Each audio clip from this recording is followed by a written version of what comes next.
Today is Tuesday, August 31st, 2021, coming up on Roland Martin Unfiltered. In Texas, Republicans in the House approved a measure putting new limits on how and when Texas can vote, making it a crime for election judges to obstruct partisan poll watchers. This is the voter suppression bill House Democrats were trying to stop.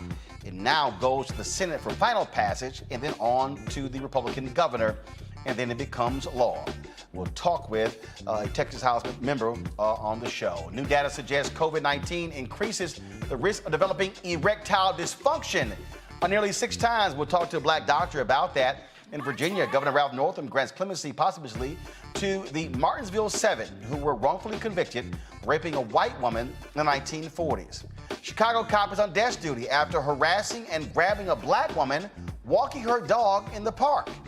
Fitness guru Donna Richardson teamed up with her mom to launch a new mix of chicken and waffles. We will talk with both of them on the show. Plus, the latest on Hurricane Ida relief efforts and the evacuation in Afghanistan. Folks, it's a jam-packed show, and don't forget, also, we'll talk with HBCU students in Houston, Texas Southern University, how they're using the Nextdoor app to communicate and share with each other. It's time to bring the funk on Roland Martin Unfiltered. Let's go.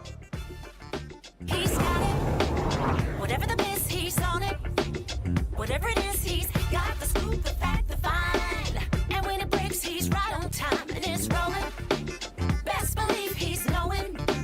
Putting it down from sports to news to politics. With entertainment just for kicks, he's rolling. It's on go, roll, y'all. It's Roland Martin, rolling with Roland now. He's funky, he's fresh, he's real, the best, you know he's Roland Martin now.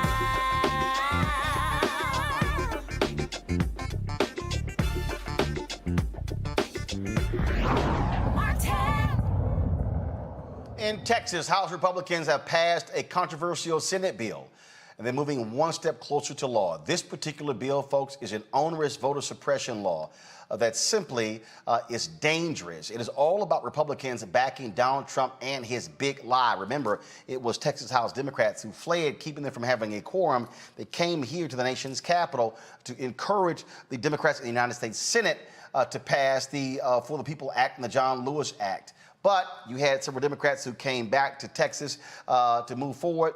Republicans had a quorum. Now they're fastly moving forward on this bill. Mr. Murray moves the House adopt the Conference Committee report on SB 1. This is a record vote. The clerk will ring the bell. So Mr. Murray voting aye. Mr. Burrows voting aye.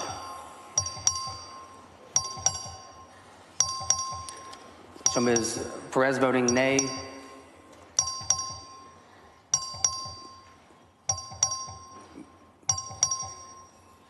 All members voting.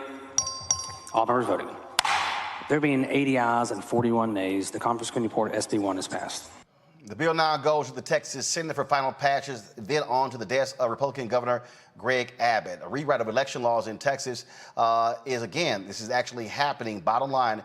And so Democrats have been trying to stop it. This is why they have been making it clear to Senate Democrats they must do more. Republicans they were actually following the footsteps of Donald Trump, yelling how he lost the election, but he won Texas. Okay, they claim there are safeguards, and they accuse Democrats, frankly, of trying to delay the inevitable, installing this particular bill. Democrats say the new rules would have a disproportionate impact on voters of color.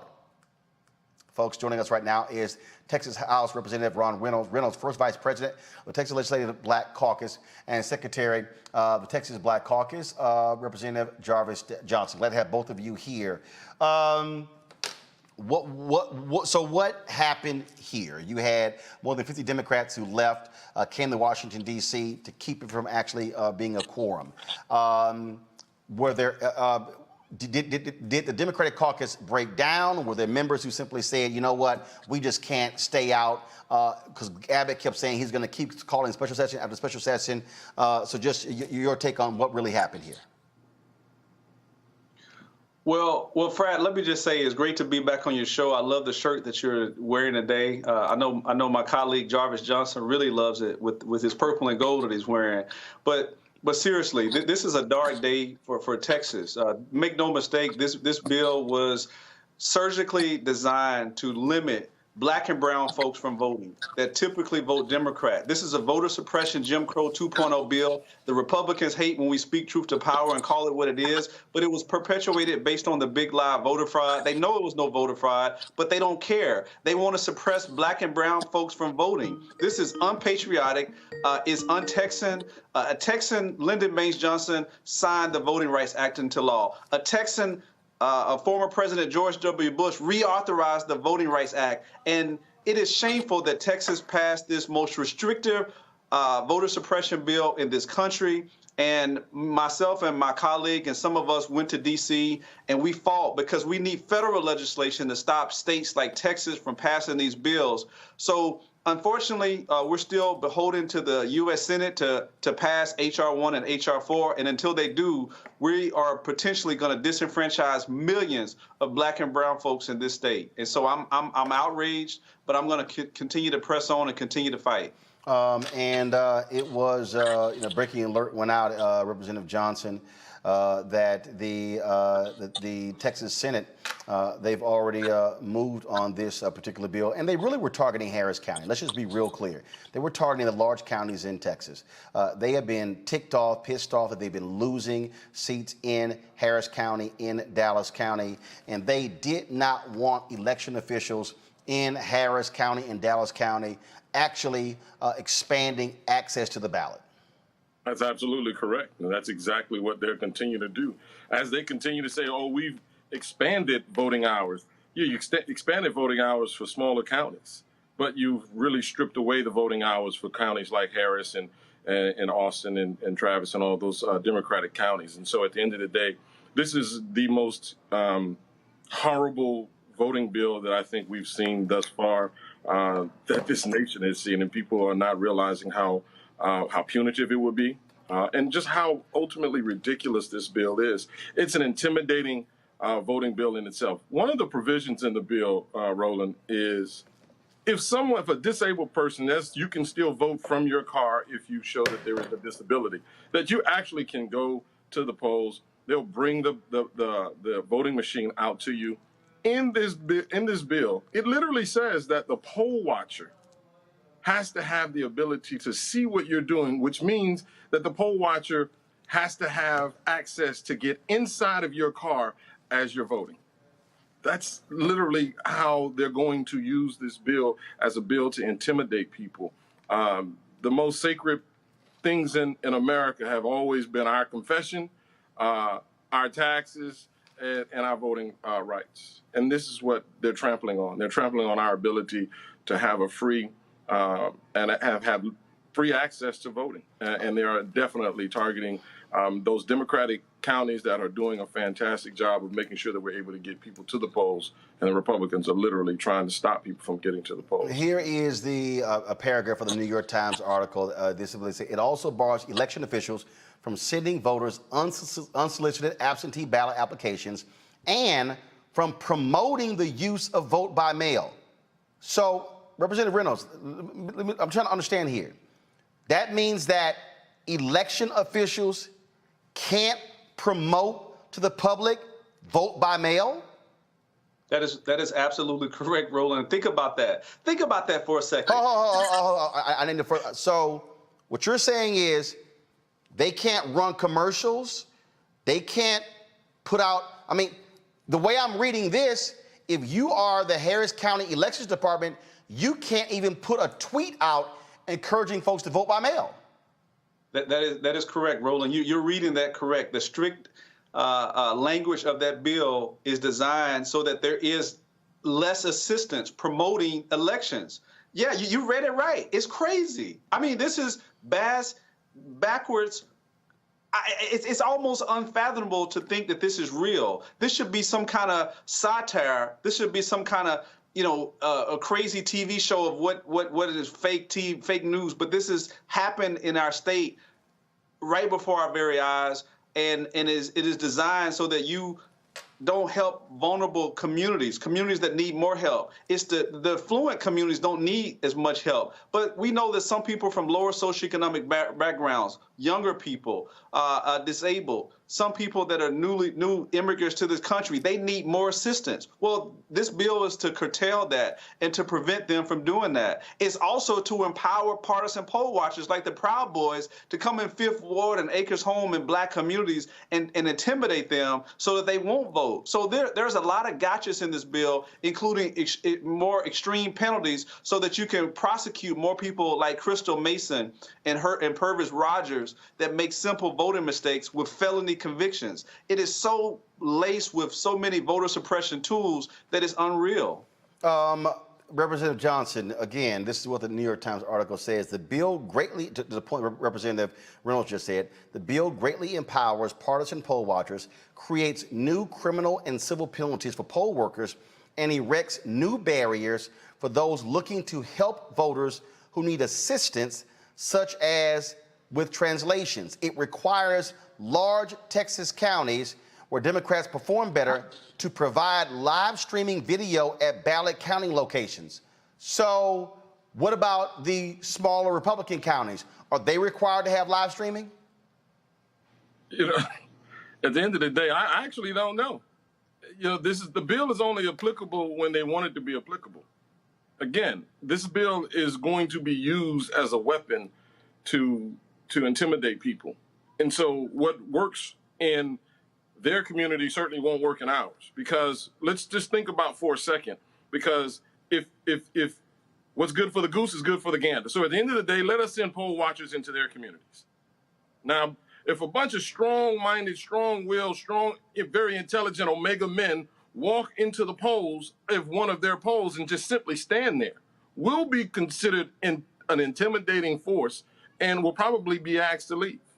But yet those same poll watchers can come and be in Fifth Ward, in Acres Homes, in Sunnyside, and some of our black communities, and they have to have full and complete access to wherever voting is taking place. Well, here's the deal. Look, Representative Johnson, I'll be honest. I'll be perfectly honest. This, to me, is where Democrats or others should actually do exactly what you just said. Exactly. Okay, fine. We're going to send a group of black men to these white polling locations, and let's see how they respond. And then dare Fox News to say, oh, they're wrong. Because we saw how Fox News acted a fool when a couple of new Black Panther Party members were at a polling location in Philadelphia. Hell, Megyn Kelly talked about that for damn near 5 damn years. Let's send them over there. Let's send the Black Panthers, the new Black Panthers. Let's send those brothers over into their communities, into River Oaks, into the affluent areas, in the Republican strongholds. That's what I want to see. If it's good for the hood, it should be good for the suburbia as well. So I recommend that we take them up on that. Let's do that. But it's not a one-size-fits-all approach. It's a tale of the two communities. They want to be able to punish the urban areas that tend to vote Democrat, and then they give exemptions for those rural areas that tend to overwhelmingly vote Republican. They even said it overtly that they didn't need it there. So that's what's going on.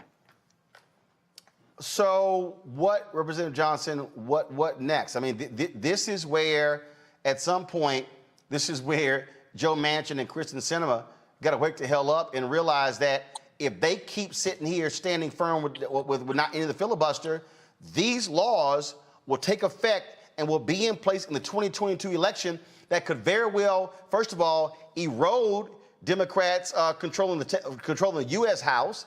They could lose the United States Senate. They're going to be sitting in the minority because they want to uphold, they won't even do a carve-out to end the filibuster for voting. This is where President Biden has to step up. We understand what Manchin and Sinema have done all this time, and I continue to say that they're making too many excuses as to why we're not able to use the stronghold and the bully pulpit of the Oval Office to send a clear message. And I think that clear message has to be sent to Sinema and Manchin. And I truly believe that it is time for Biden to make this of high priority. and don't get tricked and fooled with some of the antics that they're pulling with the Afghanistan and keeping him off kilt with everything else. But we need to be focused on this. And so it is time that the presidential office step up and be strong about this, because we already know the Republican Party are going to be unapologetic if, in fact, they're able to take the Senate back. We already know the filibuster is gone. We know that. And so it's just as unapologetic as they've been, that's just as unapologetic as we have to be in using our opportunities and our power to make sure that we protect all citizens of America, and in particular all citizens of Texas, because we understand the Republican Party only care about their base. They don't care about American citizens. They don't care about Texas citizens. They only care about the Republicans. And so we as Democrats work hard for everyone. Either one of you may not want to comment on this, but here's a quote that's in the Texas Tribune. Quote, "This bill is not good enough for me to vote for. I think it still has major flaws that will create problems down the road. And all I can hope is that if those problems occur, that we come back here in 2 years and fix it, because the worst thing we could ever do is prevent someone from exercising their constitutional right to vote." This is Representative Garnett Coleman from Houston, representing a black district, who came back to Austin to help Republicans, frankly, meet a quorum. Brother, that was the whole point of us staying out and staying strong. Unfortunately, there were too many people that felt there was a different way of doing it. There was different tactics that could be used. But the only tactic and the only tool that we had that was going to be effective was to continue to break quorum, to make this bill go away, to bring them to their knees, to then make sure we walk into redistricting where there was no time and no opportunity to talk about a voting bill that was totally unnecessary. And so, unfortunately, there were those that felt the pressure of Twitter, that felt the pressure of social media, and fell for the lie themselves. Well, like right here, this is the article. On Tuesday, Democrats decried the Senate's objection to the Mason Amendment, with State Representative John Turner, Democrat from Dallas, stating he hoped it was, quote, not because they believe that more people in situations like that of Crystal Mason should be prosecuted or imprisoned, unquote. Coleman and Turner were part of the panel that worked out the final version of the bill in backroom talks. So, I'm sorry, they actually thought Republicans were going to go along with that? Look, Roland. Maya Angelou said it best. When people show you who they are, believe them the first time. They knew what these Republicans were going to do. There was no reason that we should have broke quorum when there was no negotiations. We came back and they did what we knew they would do. They ran this bill down our throats. They didn't accept any amendments, and they passed this voter suppression bill that's going to be to the detriment of black and brown communities. So they are going to have to answer that to their constituents. I know my constituents that put me in office were very sure of why I was holding out, because I told them why, and they supported that. Only the Republicans were the ones who were criticizing me, calling me, "Get your ass back to Austin." Jarvis received those same racial epithets. So those were the people that wanted us to go back so they could put an assault on black and brown communities. So I'm very disappointed in my colleagues that went back. We got nothing for going back other than getting railroaded, and now we have this bill that we're hoping the U.S. Senate will bail us out, because if they don't, Lord help us, we're going to lose massively. Even though we gain black and brown populations for the U.S. Senate, there are more blacks in Texas than any other state in this country. Blacks will not be well represented when it comes to redistricting because of gerrymandering. And I'm pissed off, to be quite frank with you, because so many people made tremendous sacrifices so that we could overcome voter suppression laws. And here we are in 2021, under the auspice of the big lie, we got Senate Bill 1, Jim Crow 2.0. I just literally have no idea what the hell Representative Coleman is talking about by saying hopefully we can come back in 2 years. Well, with these changes, Representative Coleman pretty much guarantees that Republicans will further cement their hold on the Texas legislature. So how in the hell you think they're going to change it in 2 years? I don't quite understand. Gentlemen, we appreciate it. Thanks a lot. Thank you. Thank you, Roland. Let's go to our panel. Dr. Cleo Monago, Chief Advisor of the Black Men's Exchange, Breonna Cartwright, Political Strategist, Mustafa Santiago Ali, former Senior Advisor for Environmental Justice at the EPA. Mustafa, this is the thing right here it's just more evidence to Senator Kristen Sinema and Senator Joe Manchin. What the hell do you think is going to happen? I mean, Republicans, this is the thing. When Republicans have power, they use it. When they have power, they flex it. You have these weak-ass Democrats, Sinema and Manchin, and yes, a few others, Dianne Feinstein and others. Oh no, what happens if one day we're not in power, we in the filibuster? Well, guess what? Your ass may guarantee you're not in power because when all these laws go into effect, you're going to see the Republicans take control of the U.S. House, take control of the United States Senate in 2022 by controlling the legislatures. They already control the gerrymandering process, so they could very well gerrymander themselves into winning back the U.S. House. Yeah, you know, Republicans, they follow their strategy. They don't vary off of it. And they understood that, I believe since 2010, you got 10 million new people who have moved to Texas. And the last study that I saw said 9 out of 10 of those were people of color. So how do you control that type of a situation? You utilize these types of tactics to make sure that the folks can't have power because the power is associated with your vote. My dad used to tell me, you make sure you don't break the picket line. You got to stand strong together if you actually want to have something better to actually happen for yourself, for you to actually be able to get the rights that you should have as a worker. And I translate that into this moment. You know, for those folks who decided to go back to Texas and to, you know, give the quorum that was necessary, you were literally giving the Republicans the justification and the power to do these types of actions. So now we find ourselves focused on the Senate once again with Manchin and Sinema. You know, now for Manchin, you know, he's the chair of a committee right now. So if he doesn't do the right thing, he's no longer going to be the chair of that committee because we know that the changes that are going to happen in the Senate. So folks got to do the right thing. They're going to have to stand up. But, you know, we've got these extremely egregious behaviors that are going on that are putting Black and brown lives in danger with some of these actions that are inside of this bill that Governor Abbott will sign. Breonna, the point Representative Johnson made, Biden, you got to step up. You got to get aggressive. I mean, this is going to guarantee losses. The look, I'm a registered voter in Texas. They were specifically targeting Harris County, Dallas County, Tarrant County, Bexar County, Travis County, 5 Democratic strongholds in Texas. Yes, you see that issue in Texas, even in some pockets of Florida, Georgia. It's an issue, and unfortunately, right now they've used the filibuster to prevent HR 1, right?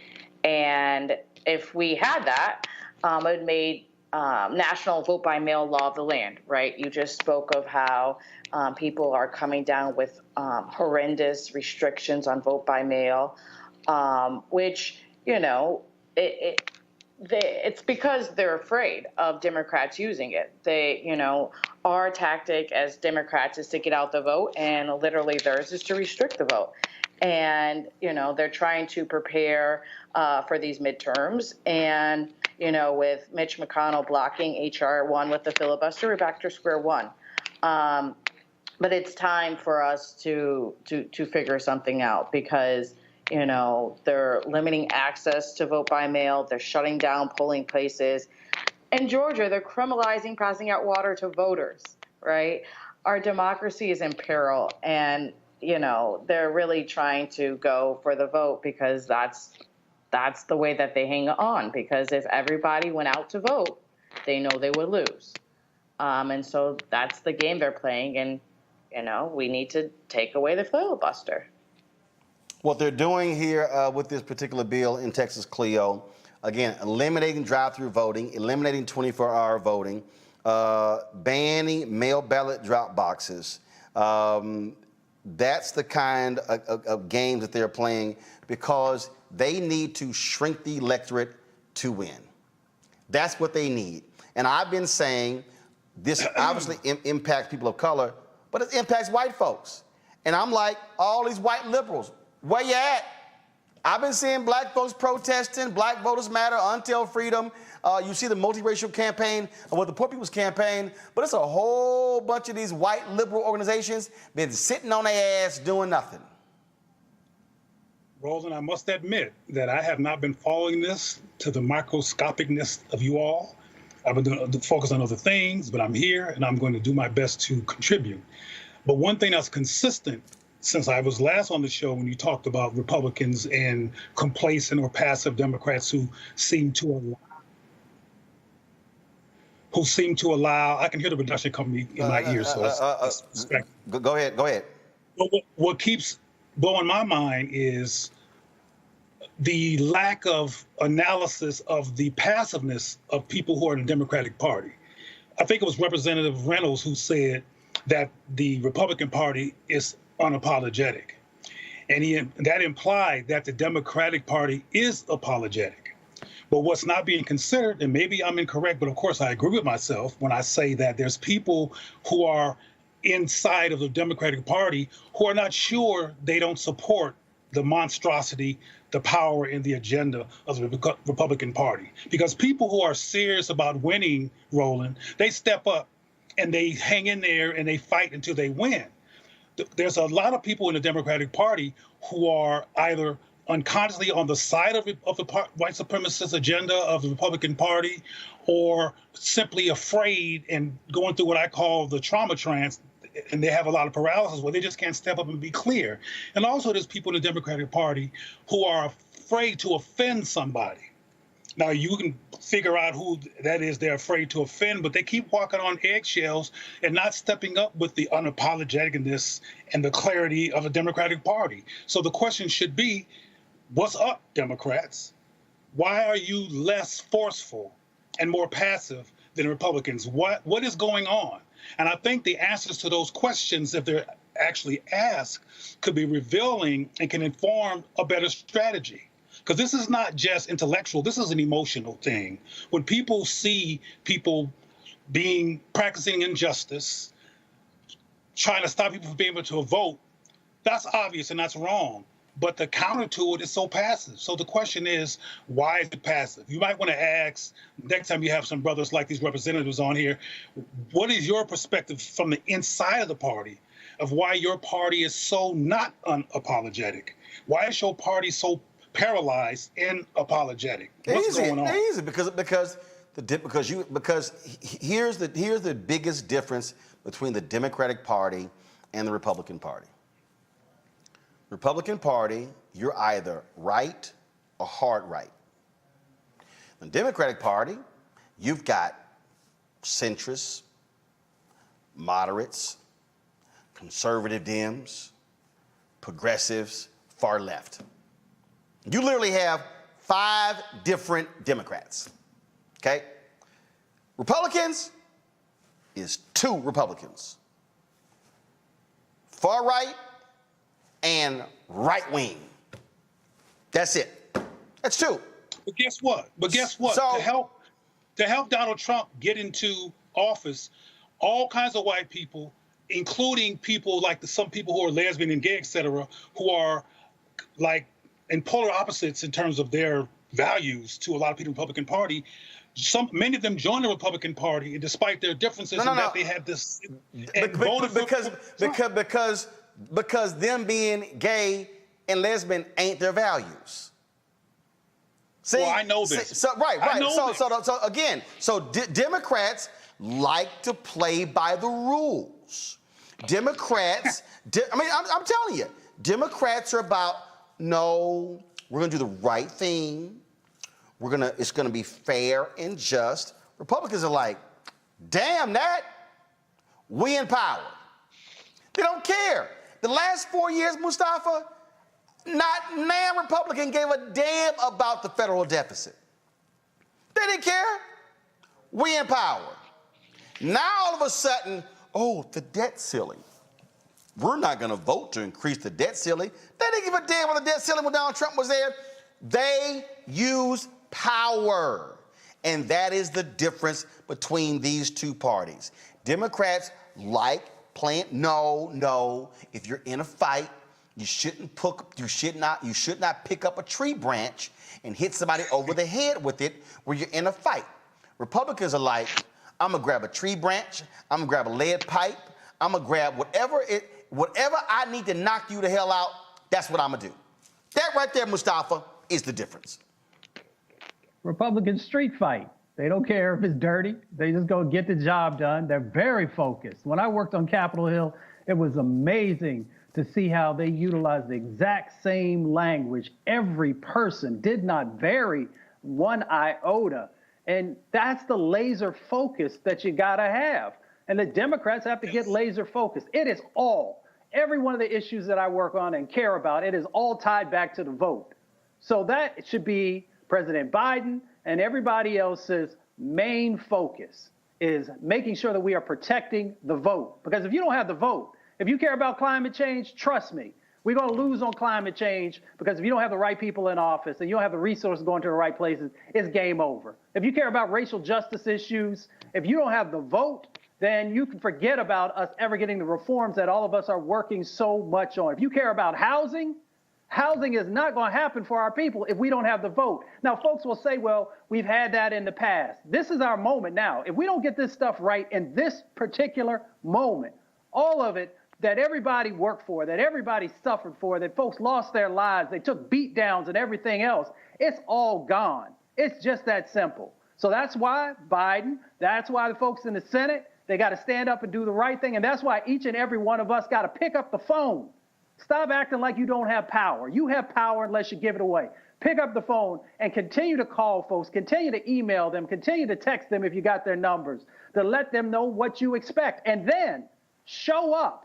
When we're up there on Capitol Hill and folks have been up there actually rallying and protesting and getting arrested, and when you look around and you don't see a whole bunch of the other folks who should be there, then you're sending a signal across the country that this moment, that this particular issue isn't as important as it actually is. Stop giving your power away and hold people accountable. Well, the question now is what's going to happen in the United States Senate with Democrats. I doubt they do anything because Sinema and Manchin have dug in. Folks, let's now go to New York, where day 9 of the R. Kelly trial. Today, Suzette Mayweather, Kelly's former employee, testified the R&B superstar once had his girlfriends fight one another as punishment.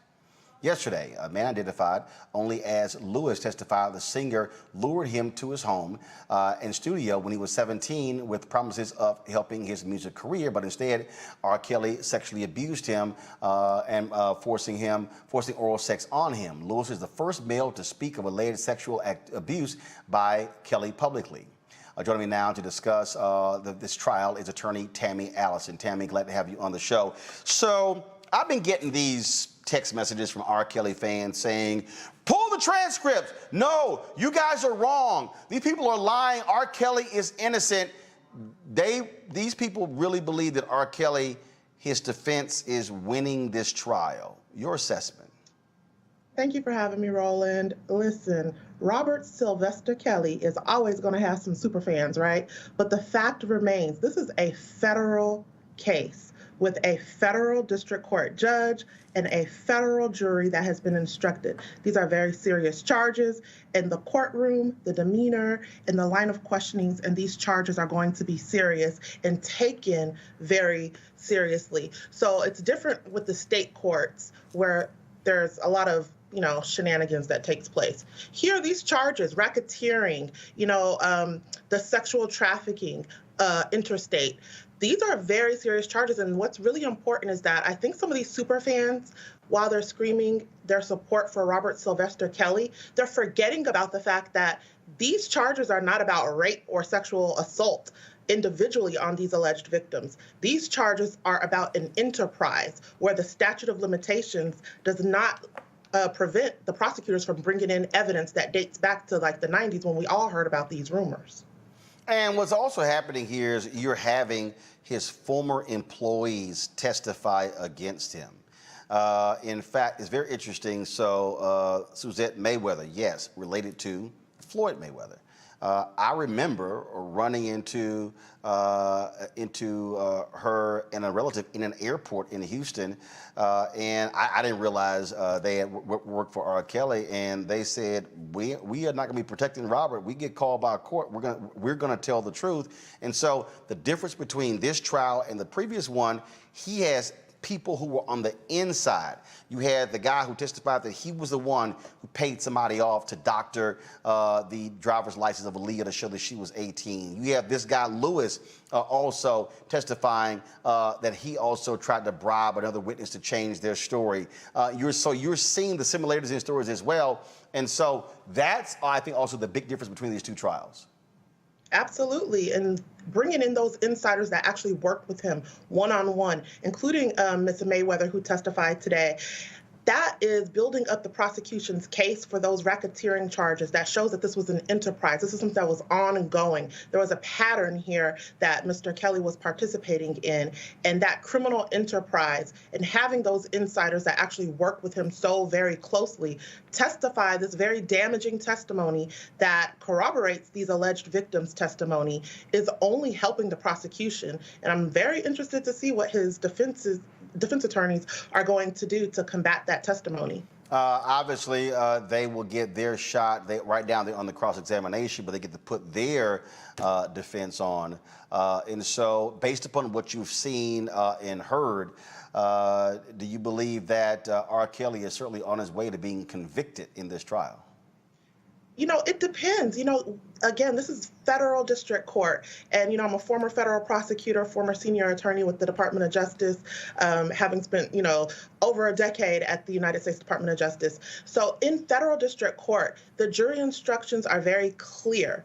So how the case is presented by the prosecution and the defense is going to determine how the jury is going to decide whether they're going to convict him or not. So it all is going to depend on how the defense attorneys do their cross-examination to combat these witness testimonies, to combat the validity and take away the credibility of each one of these witnesses' testimony from the prosecution. Because no matter what, in a criminal matter, the standard of proof is beyond a reasonable doubt. So if there's any type of doubt that the defense attorneys can present, the jury could find him not guilty. All right. We're certainly going to be following this trial and see what happens next. We appreciate it. Thanks a lot.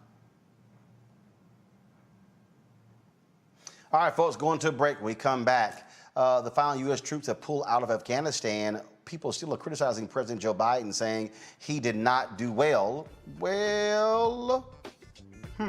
What does Malcolm Nance say, national security expert? We'll talk with him next on Roland Martin Unfiltered.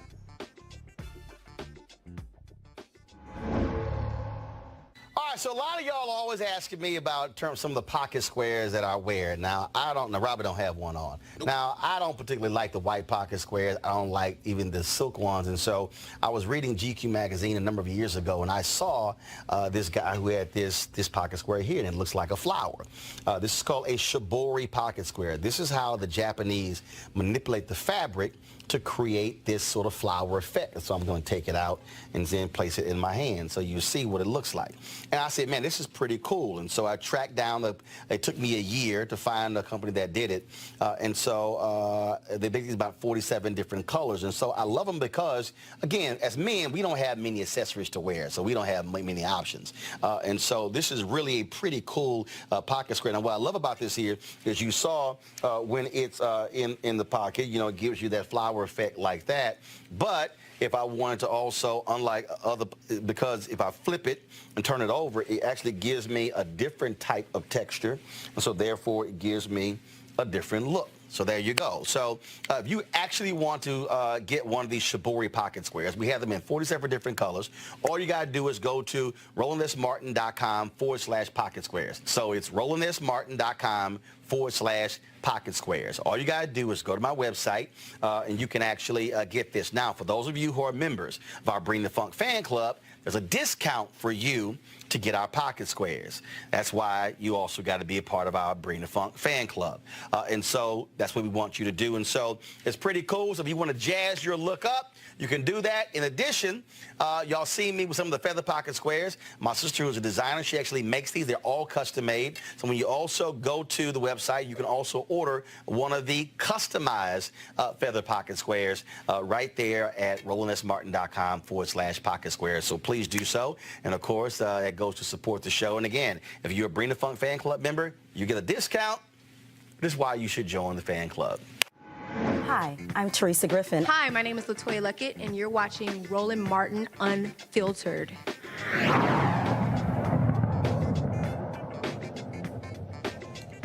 Folks, Afghanistan is now waking up to a new reality. The U.S. military has withdrawn all of its troops, ending America's longest war. Nearly 2,500 Americans died during that particular war, spanning 4 presidencies. Also, today, President Joe Biden spoke with regards to the pullout. You've had people who are still questioning that, saying that why did of course, the United States pull out, that he could have rescinded the decision or altered the decision of Donald Trump. But President Biden made it perfectly clear that was not the case. And he also made it clear that this was the right decision for America to get out of this war, for him to actually end this particular war. And so you still have those particular critics. Here's some of what he had to say today. It is now over. I'm the 4th president who has faced the issue of whether and when to end this war. When I was running for president, I made a increasing the risk to U.S. personnel and our allies. As a result, to safely extract American citizens before August 31st, as well as embassy personnel, allies and partners, and those Afghans who had worked with us and fought alongside of us for 20 years, I had authorized 6,000 troops, American troops, to Kabul to help secure the airport. As General McKenzie said, this is the way the mission was designed. It was designed to operate under severe stress and attack, and that's what it did. Since March, we reached out 19 times to Americans in Afghanistan with multiple warnings and offers to help them leave Afghanistan, all the way back as far as March. After we started the evacuation 17 days ago, we did initial outreach and analysis and identified around 5,000 Americans who had decided earlier to stay in Afghanistan, but now wanted to leave. Our Operation Allied Rescue ended up getting more than 5,500 Americans out. We got out thousands of citizens and diplomats from those countries that went into Afghanistan with us to get bin Laden. We got out locally employed staff of the United States Embassy and their families, totaling roughly 2,500 people. We got thousands of Afghan translators and interpreters and others who supported the United States out as well. Now we believe that about 100 to 200 Americans remain in Afghanistan with some intention to leave. Most of those who remain are dual citizens, longtime residents who had earlier decided to stay because of their family roots in Afghanistan. The bottom line, 90% of Americans in Afghanistan who wanted to leave were able to leave. And for those remaining Americans, there is no deadline. We remain committed to get them out if they want to come out. Secretary of State Blinken is leading the continued diplomatic efforts to ensure safe passage for any American, Afghan partner, or foreign national who wants to leave Afghanistan. In fact, just yesterday, the United Nations Security Council passed a resolution that sent a clear message about what the international community expects the Taliban to deliver on moving forward, notably freedom of travel, freedom to leave. And together, we are joined by over 100 countries that are determined to make sure the Taliban upholds those commitments. It will include ongoing efforts in Afghanistan to reopen the airport, as well as overland routes, allowing for continued departure to those who want to leave and deliver humanitarian assistance to the people of Afghanistan. The Taliban has made public commitments, broadcast on television and radio across Afghanistan, on safe passage for anyone wanting to leave, including those who worked alongside Americans. We don't take them by their word alone, but by their actions. And we have leverage to make sure those commitments are met. Let me be clear. Leaving August the 31st is not due to an arbitrary deadline. It was designed to save American lives. Joining us right now is counterterrorism expert Malcolm Nance. He is the author of several books, including The Plot to Betray America, How Team Trump Embraced Our Enemies, Compromised Our Security, and How We Can Fix It. The reality is this here, Malcolm. President Joe Biden had the guts to do what his predecessors did not, and that is end this war. Nearly 2,500 troops. I've seen estimates ranging from $2 trillion to $20 trillion spent in Afghanistan. The initial focus was achieved, taking out Osama bin Laden and also reducing the capacity of al-Qaeda there. And so when you see these war hawks who continue to yell, oh, we should stay, we should reinvade Afghanistan, did they not learn? Well, to be honest, it's almost as if the last 20 years did not happen.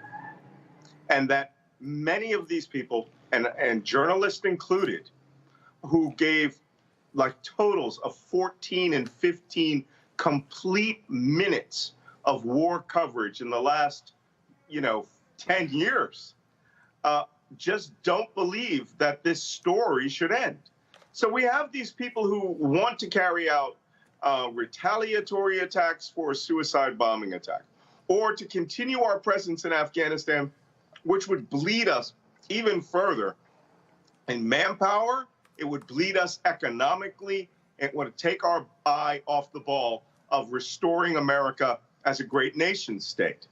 And there were some strides made in Afghanistan. We have to give credit that over the last 20 years, we did allow the education of women. We did allow a more expanded press in the country.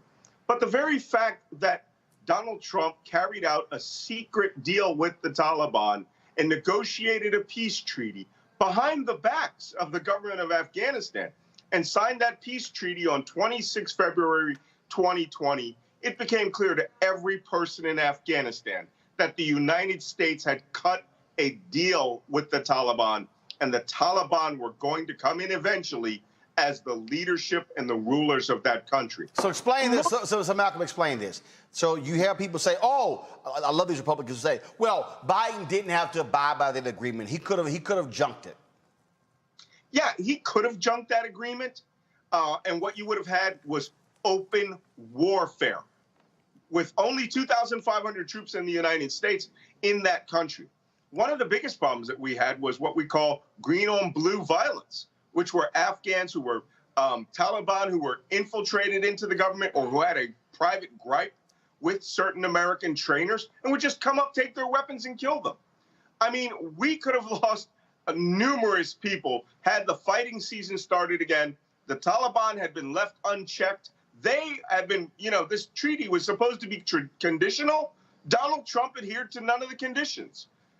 Look, Joe Biden saw the writing on the wall, and he could have adhered to the treaty, which said the United States was supposed to leave on May 1st.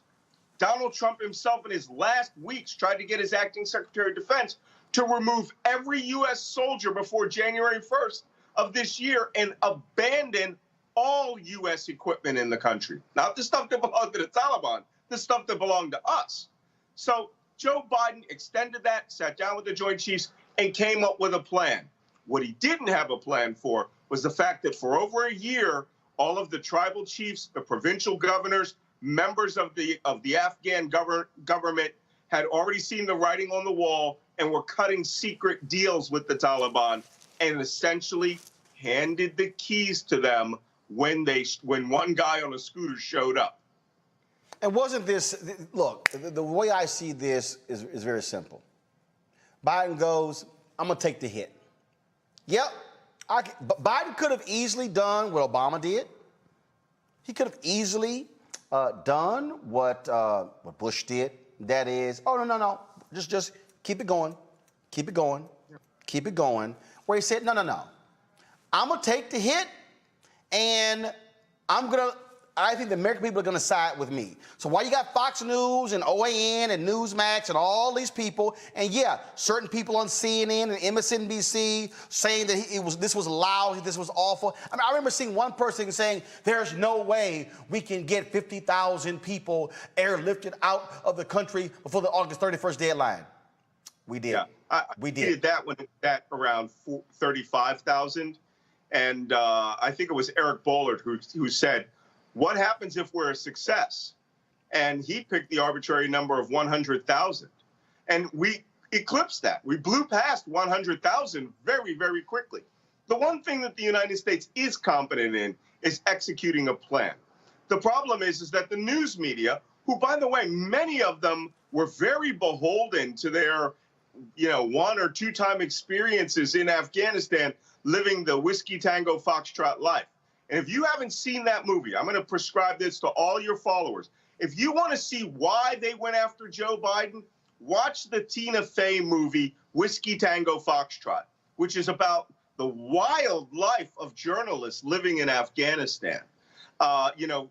It's sort of like an adult amusement park with liquor, right? Where they live in these luxurious villas. They all have private security guards, drive around in armored vehicles to get that perfect shot or to get that interview, and people die all around them. Many of these journalists are regretting now that they don't have that. That life is going away. The people that they met, the experiences that they have. Unfortunately, they do not believe that the Afghan people technically chose this. And I have some news for many of your listeners. Afghanistan has 38 million people. Only 5 million are in Kabul, which means the other 33 million who are relatively rural or living in the smaller cities, they cut these deals with the Taliban, and they turned over the keys to the country, and now they have the peace that they want. And before I go to questions from my panel, this is what I keep saying, and it's hard for some of these people to understand. It's their country. It's their country. And I absolutely understand the concern about women, about girls, about freedom. The Taliban has already made it clear that they're going to lead by a rigid Islamic rule. But let's be real clear. That's Saudi Arabia. Right. Look at how the dictator in Turkey, how he's leading. Myanmar. I mean, we can go Philippines. We can go a whole lot of places in the world where America is aligned with folks who do not believe in democracy, do not believe in human rights. Hell, China. I mean, we can go on and on and on. And so this idea that we are going to tell somebody what the hell to do in their country, but then we the same folks, hell, who don't even want Americans telling each other what to do in this country. Come on, right. That's a farce. Yeah, and Afghanistan is a patriarchal, misogynistic, tribal society, okay? And 90% of that population lives rurally. Very funny, the right wing criticized me for saying that many of them are goat herders. Most of them are goat herders. I mean, this is a rural society that is agrarian. They live on basic subsistence. But you know what their key subsistence is? Islam, as they want to practice it. Islam, as they see it. They are conservative. They are fundamentalist, right? But what they want is they want their cultural norms to be adhered to without a 2,000-pound laser-guided bomb dropping on their head, accidentally wiping out their village or destroying a wedding party with an AC-130 gunship. It's regrettable. But those deaths were principally because we decided that, we would work towards the goals we established, which were not particularly compatible with the average person in Afghanistan. So they spent this last year choosing who they wanted to rule. Questions from my panel. Mustafa Sadiq Ali, your question for Malcolm Nance. Malcolm's good to see you. Yeah, I was blessed that both my family and friends made it back home safely after fighting in Afghanistan. I'm curious, what are one or two of the lessons that you think we should take away from the engagement there? So, I'm an old spy, so I have some very specific things that just drove me absolutely crazy because I speak Arabic. And when I went there the first time in 2002, the reason that I got through to so many of the walis, right, the senior male leader of the village, tribe, or family, is because I could pray in Arabic. I could speak Islam. I could speak Arabic to them. I could read the Quran in Arabic. I could sing nasheeds in Arabic, which they view as the pure language of the Quran, or the pure language of the Prophet. So it opened immense numbers of doors. The very fact that we have to evacuate tens of thousands of translators shows that for 20 years of war, our people didn't even learn their language. So we have a very soft bigotry of culture. We do not care about the cultures we go into. We want to bring our culture on top of it. We want to teach kids not just to eat chocolate bars, but to drink Rip-It, concentrated caffeine drinks and things like that, and create this expectation that they will become a mini United States. Many of the neoconservatives and the politicians who invaded Afghanistan and Iraq, especially Iraq, thought they were going to recreate Germany or South Korea there. It takes 5 minutes on the ground to realize you're never getting there. This is not a place where a Marshall Plan could build them up economically and you could change their culture into being, freedom-loving, small d Democrats.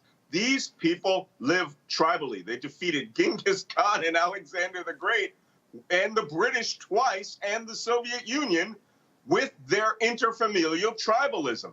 So instead of bringing that and investigating the human factors to determine why we were considered bad, laser-guided bombs, and why the Taliban were considered acceptable, Muslims working towards a cause they could understand, well, then we essentially just fought that war 20 times over. And the worst part is no one read a book about Vietnam, which was the exact same thing.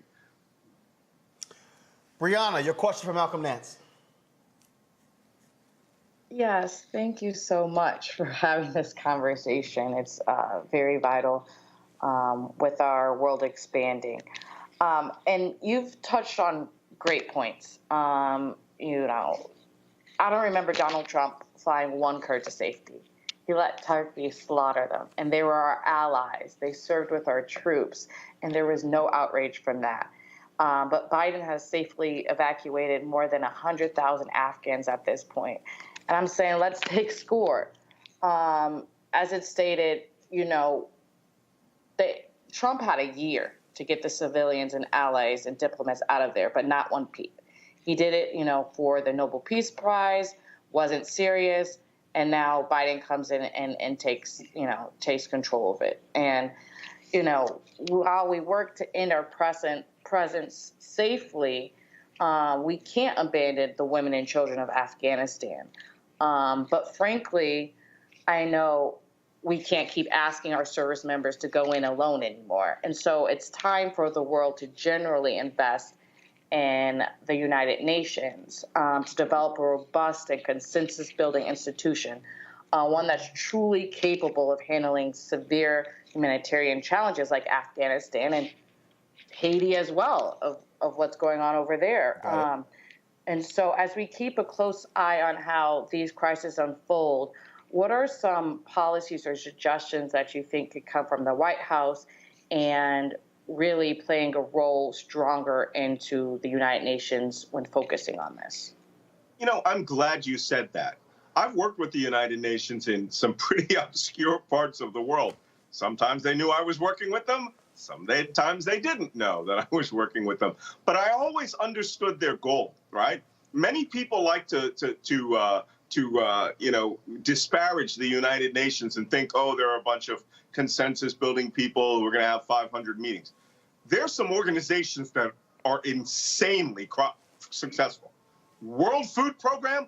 The World Food Program is like the Special Operations Command. And instead of dropping bombs at their terminal target, they pallet drop food or they bring in bags of food. The World Food Program is insanely successful organization. No one starves when they're around. And they have these incredible digitized databases where everybody gets a little tag on their arm, and they know precisely down to the calorie how much each of you have gotten in food, and they can get that food out there. We should be supporting the WFP, UNICEF, the United Nations Children Education Fund. You know, they're talking about transitioning funds. We just had $6 billion sitting in a kitty right now that was supposed to go to the government, it was supposed to go to the government of Afghanistan. It's not going to go there. That was supposed to help the government, integrate itself more better and computers. Those people stole the money, right? Because they're government bureaucrats. There's not a country in the Middle East, Sub-Saharan Africa, Southwest Asia, or Asia proper itself where the bureaucrats don't steal money and are corrupt. It's a fact of life. Take that $6 billion, drop $3 billion into UNICEF, drop the other $3 billion into the World Food Program, or UNHCR, United Nations High Commission for Refugees.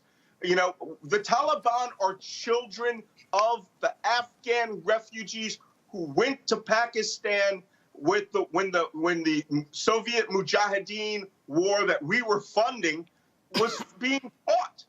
And so in those camps, they became the Talib, right? The students who were studying fundamentalist Islam. And therefore, when they came together as a combat arm, they were the Taliban, those who are students or those who are educated, in Islam.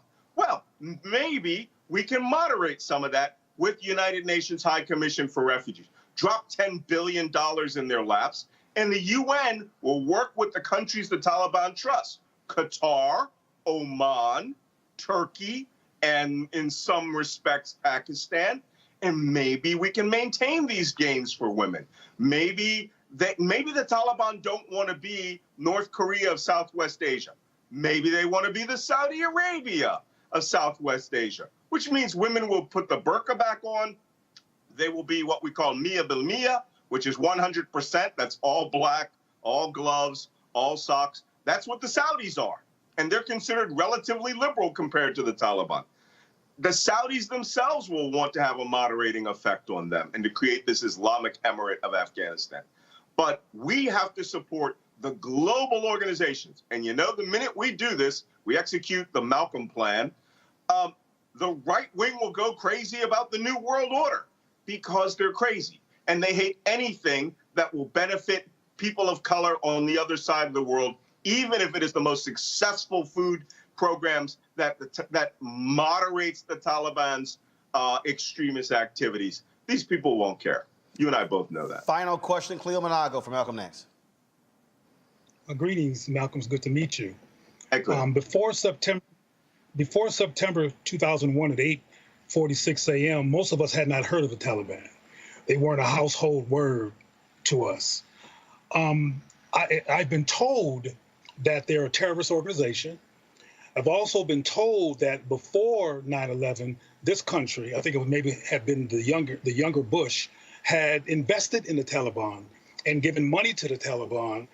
And I'm trying to find out from you, my question is this true? Is it true that the United States had collaborative financial, in particular, relationships with the Taliban before 9/11 and did not consider them terrorists then, but they became terrorists in name after 9/11?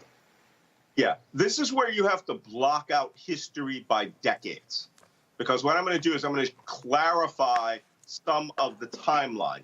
From 1980 to 1989, the men that the United States funded from the northern tribes in Afghanistan, and the northern tribes in Afghanistan, and then assisted the government of Saudi Arabia to fund Arabs to come from across the Middle East, the fundamentalist diaspora, and to get fundamentalist Arabs out of their country so that they wouldn't carry out their own jihad. The Saudis chose a representative who was the son of one of the 52 children of the richest man in Saudi Arabia. And that person was named Osama bin Laden.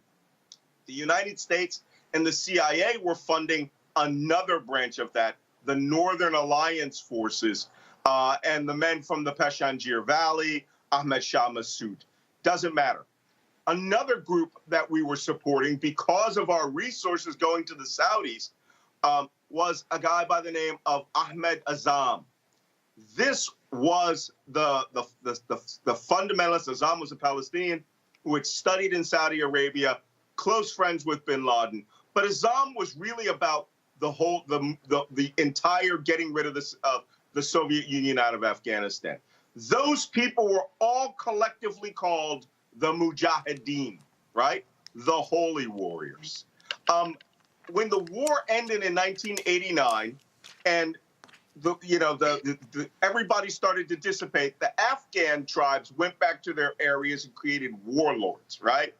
Osama bin Laden and Abdullah Azam got into a fight in Peshawar, Pakistan, 1989, because Azam said, war's over, everybody go home.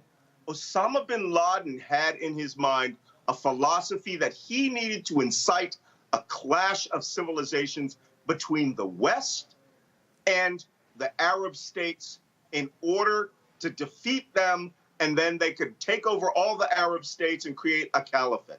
This started in 1989. They killed Abdullah Azam with a car bomb in Peshawar, Pakistan, and then all those Arabs that were under Azam fell under Osama bin Laden and his organization, Al-Qaeda al-Jihad, headquarters of the Holy War.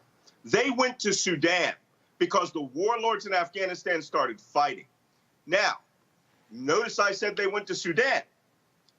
The Taliban were these children living in Pakistan and eastern Afghanistan who were they were Afghans from the Pashtun tribes in the Northwest Frontier Province in eastern Afghanistan.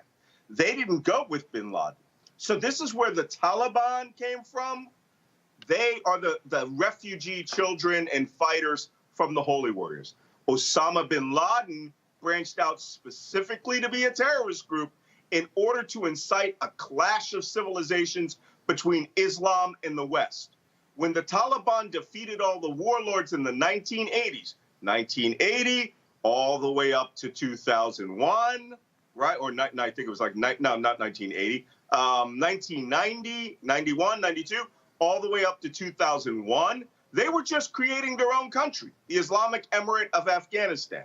But because they revered bin Laden, he was a fighter, he had money, he's a Saudi, they let him come and stay in their country, run their armed forces, and they didn't understand that this man intended to attack the United States mainland directly in order to get the United States to invade Afghanistan.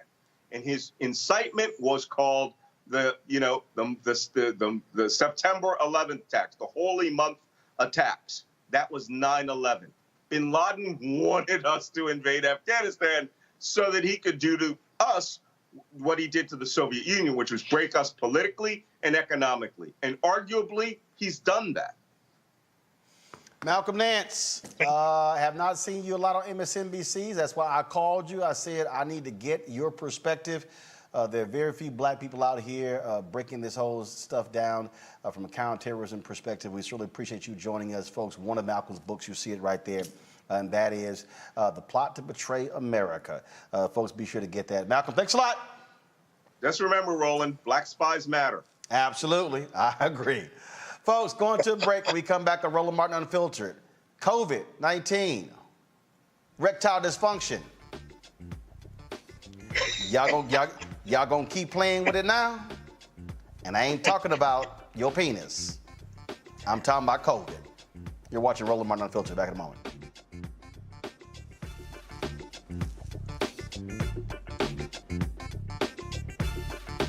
I believe that people our age have lost the ability to focus the discipline on the art of organizing. The challenges, there's so many of them and they're complex, and we need to be moving to address them.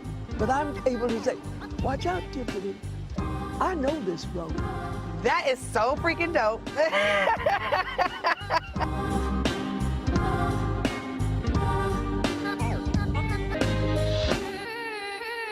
Floyd's death hopefully put another nail in the coffin of racism. You talk about awakening America. It led to a historic summer of protest. I hope our younger generation don't ever forget that nonviolence is soul force. Priceless.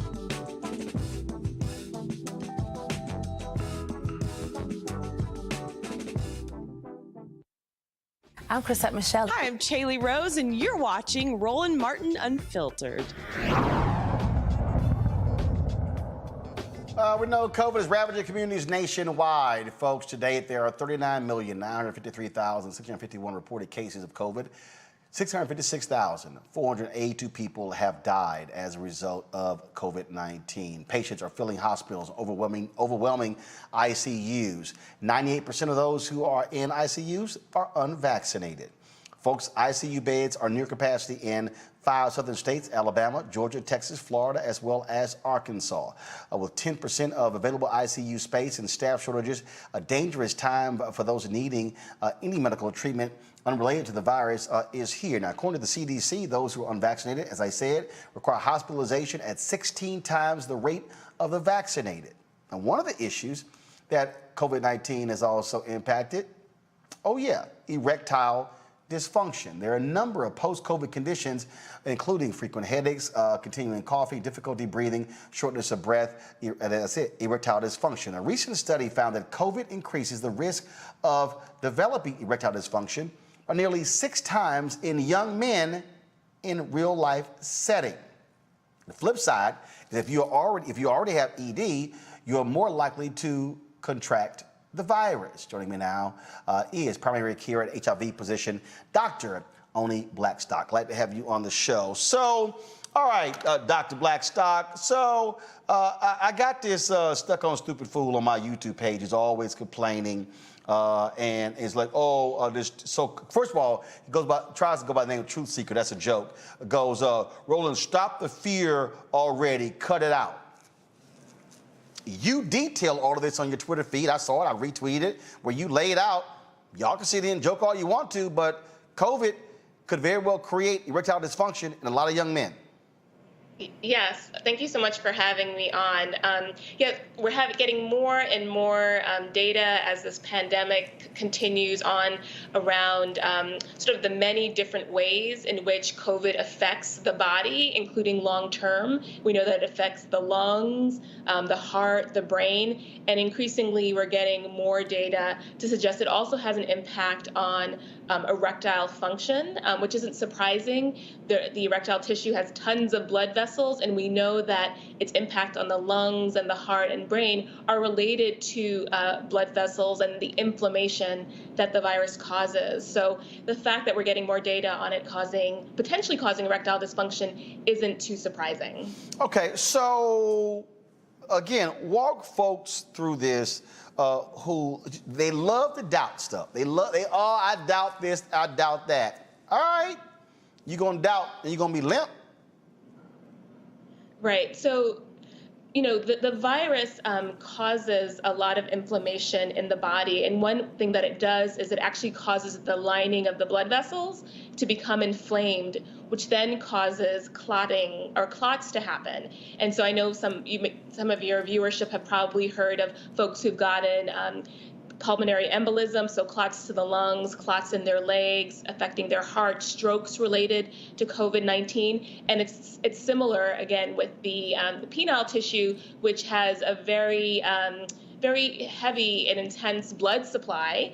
It's very vascularized, we say, that it's not surprising that the inflammation that this virus causes would also affect that area of the body. And so we hope that as we get more information about how this virus affects the body, including long-term, that we'll get more and more folks who have not been on board, for instance, with vaccinations, that this will increase the likelihood that they'll want to get vaccinated, because many times it's about not what's the matter with someone, but what matters to them. And so we know that for many men, they care about their erectile function.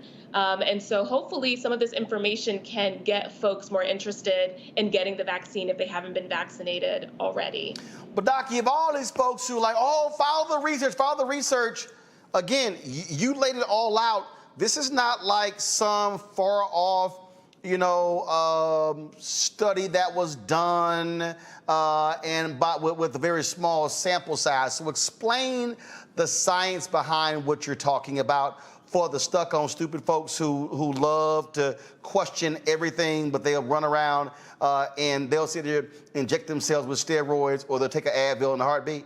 Right. So there were two studies in particular. There's one that was conducted by professors at the University of Miami. That was a small study. They looked at about 2 individuals who actually had recovered from COVID-19 infection and had ended up with severe erectile dysfunction after their COVID infections.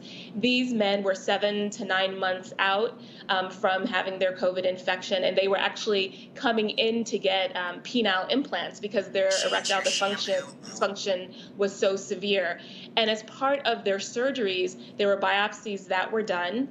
And in the biopsies, this is 7 to 9 months out after infection, in the biopsies that were done as part of their penile implant surgeries, the pathologists and doctors found that they had viral particles, so parts of the virus that were present in their penile tissue, so suggesting that the virus can persist in ways, and so in the inflammation and the clotting issues that it can cause can also continue on. There was a larger study that was done in Italy surveying about 100 men, younger men, 25 of whom had COVID, 75 who didn't, and they were basically matched across many different characteristics, including age and weight and other chronic medical conditions. And they found that those who had COVID-19 were several times more likely to have erectile dysfunction compared to those who did not have COVID-19.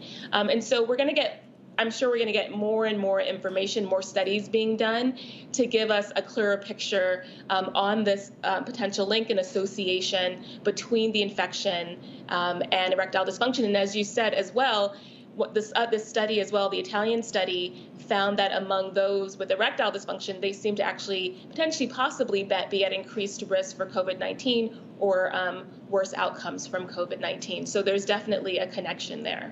All right, so you've got somebody who's watching and they're saying, okay, taking the vaccine is not going to help me at all, because what if I take the vaccine, I still get COVID, will I still get erectile dysfunction? So the thing is, we know just from all of the accumulating data that we have about the vaccine, there is no indication that there is an association with the vaccine in terms of affecting male sexual function. However, we do know, and we do have accumulating data suggest that if you do get infected, that could impact your erectile function. And so I think people need to look at, what is the data that we have for the vaccine and potential side effects. And we know that people, and as you mentioned, that people who are unvaccinated are at 16 times higher risk of being hospitalized and having a number of other complications such as long COVID, which obviously is impacting younger people as well, and people who don't have other health conditions. So all this data that we have, I think the abundance of data really supports folks getting the vaccine in terms of staying safe and avoiding many of these complications associated with COVID-19 infection. Well, Dr. Blackstock, we certainly appreciate it. Hopefully those who are watching are paying attention. Again, what our goal is very simple. We're going to bring on actual black doctors, black scientists, black experts to break this thing down. I don't have these conspiracy theory people on here. People keep saying, why don't you have so-and-so? No, I don't have ridiculous people. And so if somebody wants to sit here and contest the information, that's fine. They can go right ahead. But go ahead and take your chances and then see what happens when you can't perform. I agree. Thanks so much for having me on. Thanks a lot. I want to go to my panel here. Cleo, I want to start with you. Look, it amazes when you try to kick out information. And first they all, it's the white doctors. Then they come back, but the black doctors tied to Big Pharma. And I'm sitting there going, all right, well, who you going to believe? Then again, when the folk get sick, who they run to? The same doctors. Well, I'm involved in a Maryland statewide COVID-19 vaccine literacy project and have been on the street in conversation with folks, particularly black folks who are resistant to getting vaccinated. And maybe this erectile dysfunction claim might be a motivator. However, when I spoke to one young man about it today, he said, well, I'll take Viagra. So he already had a way to talk himself around the possibility of getting ED. Wait. Hold on. Help me out. So he's unvaccinated. That's what he said. No, hold on. He says unvaccinated. He was. But he take Viagra. But he don't know what the hell's in that Viagra. No, he doesn't know what's in Viagra, but he does know that he gets a particular outcome that he wants. If he takes Viagra, and in case COVID-19 might interrupt that outcome, he has a cure for it without being vaccinated. But the point I want to close with is that if people are really going to be getting ED resulting from COVID, you might want to do a custom-made campaign that proves this in undeniable terms that people can see, because that is a very interesting take on why people should be concerned, because folks don't want their stuff flopping. So I have a follow-up question with you in regards to that. So when you were having the conversation with this individual and he said, okay, I'll take Viagra because it'll give me the result I want, despite not knowing what isn't Viagra other than it's FDA approved, which now Pfizer is FDA approved as well. The result of if they take the vaccination, which means that they won't be hospitalized, wouldn't that be the same effect of knowing the outcome, thus you would take something that's FDA approved to prevent what they want? Well, one of the problems I think that occurs when people try to communicate with people who are disoriented or who have apprehensions, that people keep using logic. And people who... Okay, go ahead, I'm sorry. You laughing at Roland. And you have to get beyond logic and understand people's narrative and address their narrative. He knows how to get an erection, regardless of any kind of stressors or challenges to that agenda. So he said that I ain't taking that shot, and if something does occur that interrupts my erection, I already know what to do about that, because I do it anyway. So you're talking about the FDA approval and all those logical things. First of all, you got to get past or engage people's distrust of the FDA and concerns about people making money and capitalists making money off of a convenient, this is a perspective that's out there, that's what I'm saying, don't look at me. People making money off a convenient virus to quote somebody. But isn't he buying the Viagra? Yeah, but see, another thing that's important, and I'm going to leave this alone, is that people respond to what they see and what's inside of popular culture. That's why I said that this ED issue becomes part of a popular culture narrative, people might attend to it. Popular culture, including rap music, talks about Viagra. I don't know if you heard some of these songs, but it talks about how I to get myself even more ready, I took some Viagra and people bouncing to the beat. Nobody's having no bouncy to the beat songs about vaccinations. And people are going by what they fear, will cause them anxiety, and when the smoke clears, what they see in pop culture and what their peers are concerned about, they're not breaking things down to the level that your sister just broke down in terms of the FDA. Because like I said, he knows how to get what he wants out of a particular product. He doesn't see the value of that compared to the vaccine, because he claimed that he knew some people who were vaccinated who died. Did nobody die from Viagra from his perspective? Mustafa, again, what people are realizing, these long haulers are experiencing this.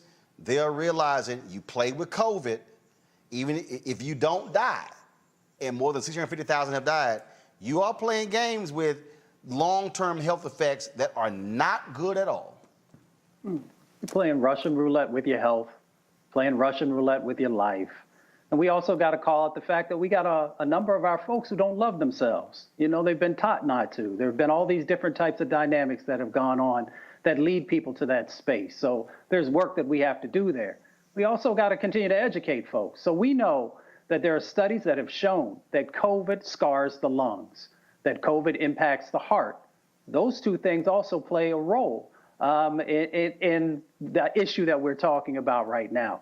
So we may also find out, as we garner more information about the long-term impacts from COVID, that there also could be scarring that's happening inside of our genitalia, which therefore could also make us not able to have children. So all these things we have to take into consideration. And Doc is right, that you got to meet people where they are.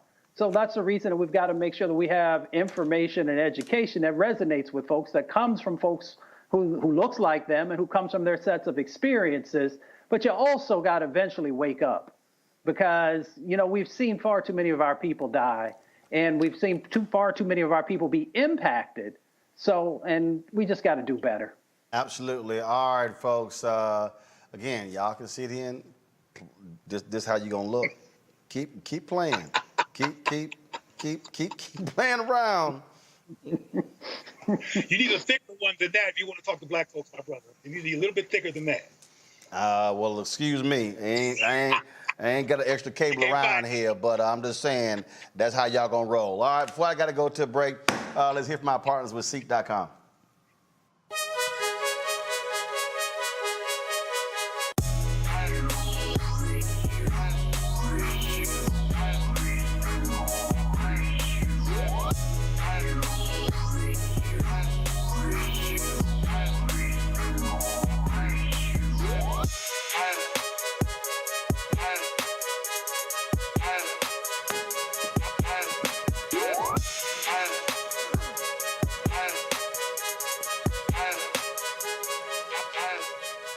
Fam, folks at CEEK.com, virtual reality, of course. You can check out the content at CEEK.com. The company is black-owned, founded by Mary Spio.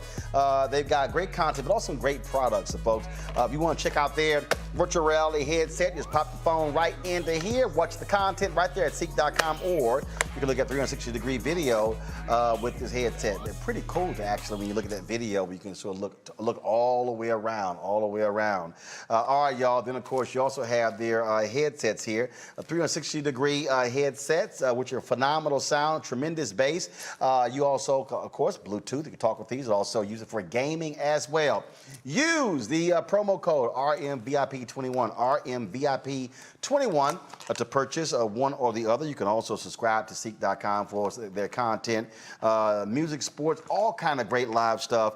So just go to CEEK.com, CEEK.com, and check it out. All right, folks, got to go to a break. We come back.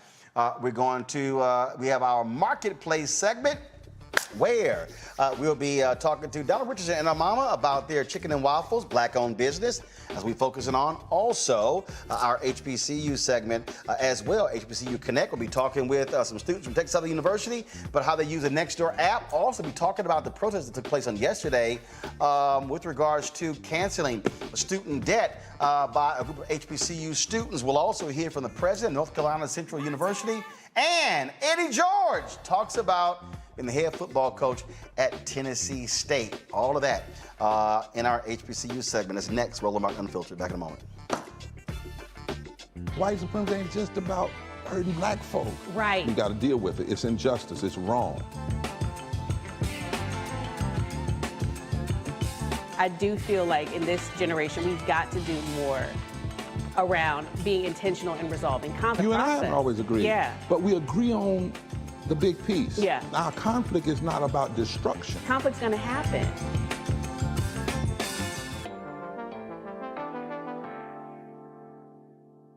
I'm Bill Duke. This is Diala Riddle, and you're watching Roland Martin, Unfiltered. Stay woke.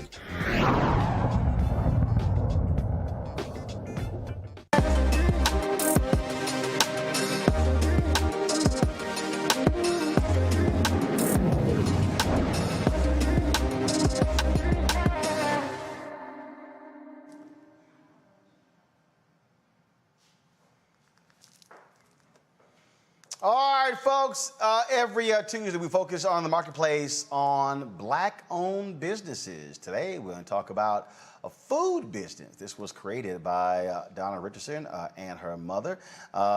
Chicken and waffles, this particular mix. First of all, Donna, y'all gonna send me this mix. Knowing full well I'm on an eating plan. She's like, oh, but you can go ahead and break it. I said, how you gonna be the fitness person? How you gonna be the fitness person trying to get me to break my food plan in order to try your product? Y'all, it is called Mama Laverne's Chicken and Waffles, and they join us right now. How y'all doing? We're doing good. How are you? All right, so, okay, where does things start? Why did y'all decide to say we're gonna take this product and put it on the shelves? Well, it started about like over 25 years ago. And when I was growing up, I remember going to my grandmother's house after church, having brunch with all family and friends, and it would be all this great soul food, homemade food. You know, you gather, you play a little bid whist, dance, watch the game, talk trash, but that was how I grew up. Eventually, my grandmother passed away, and we started gathering at my mom's house. And then by that time, she had put her foot in that chicken and waffles, and it became very popular. So she started traveling around coast to coast, cooking it for her friends, family, celebrities. That's how it started.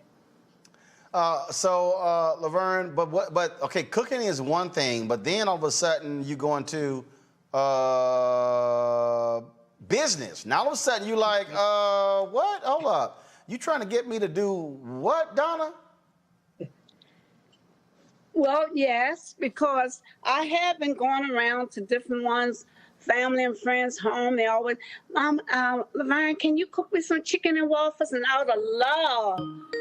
I cook them chicken and waffles for them. Okay, first of all, tell your friends don't be trying to call you while y'all on the show. Go ahead. And I was cooking this chicken and waffles for everybody, just out of love, and just wanted them to enjoy my cooking. And so then Donna, they kept saying, well, you should put it out there on the market. So we thought about it. And we thought about a restaurant. I said, no, at 81, no, I don't think I want to go in the restaurant business. And then we thought about the truck. I said, no. At 81, I don't think I want to go in the truck business, you know, the selling the food truck.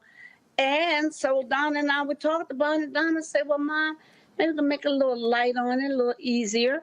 And we thought about the flour mix. That's how it came about. And that's how it came about. Yeah, because, you know, during the pandemic, Roland, it shut my business completely down. I couldn't get out and speak and host events anymore. So right when we were starting the pandemic last year, we had loved ones who died from COVID. My mom got really sick for months, but she ended up having severe bronchitis. Brother had 2 strokes, lost his vision, has lupus. And then, Roland, I got injured. I, right now, am still learning how to walk again. And through all those challenges, all those uncertainties and everything happening, it allowed us to just stay focused and take that recipe and turn it into a commercial formula so that we could mass produce it and sell it. So what you have is love and legacy mixed in a chicken seasoning mix and a pancake and waffle mix. So, Laverne, you said 81. And so talk to the person out there who says, I'm too old to start a business. I'm too old to be an entrepreneur. You're never too old to start something new. I just left my tax business that I was doing for 30 years. And so I said, now let me go and see what else I can do. I'm feel good, I'm in good health, and God has blessed me all these years. And I quote Sarita Jake. And like she said, you're never too old to start something new. And I'm starting something new with this pancake and waffle flour mix and chicken mix. And it's not, come on, Roland. I'm 58, she's 81, and this is not easy. It ain't for the faint. I can just remember this past year just going through a lot. The stress, the anxiety, pinching pennies, making mistakes, working long hours into the morning, crying myself to sleep, living in pain, because his knee injury has been very painful. But I will say, because of my faith in God and the fight that I have in me, that's what kept me going. And just us coming together and knowing that what God has for us is for us. My mom and I became much closer with our family and friends during this pandemic. And it just allowed us to step out on faith and just go for it.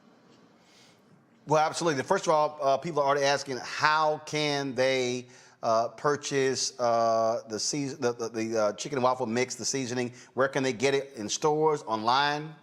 Yes, they can get it on Amazon. And also, we just came from Philly. We launched in ShopRite grocery stores.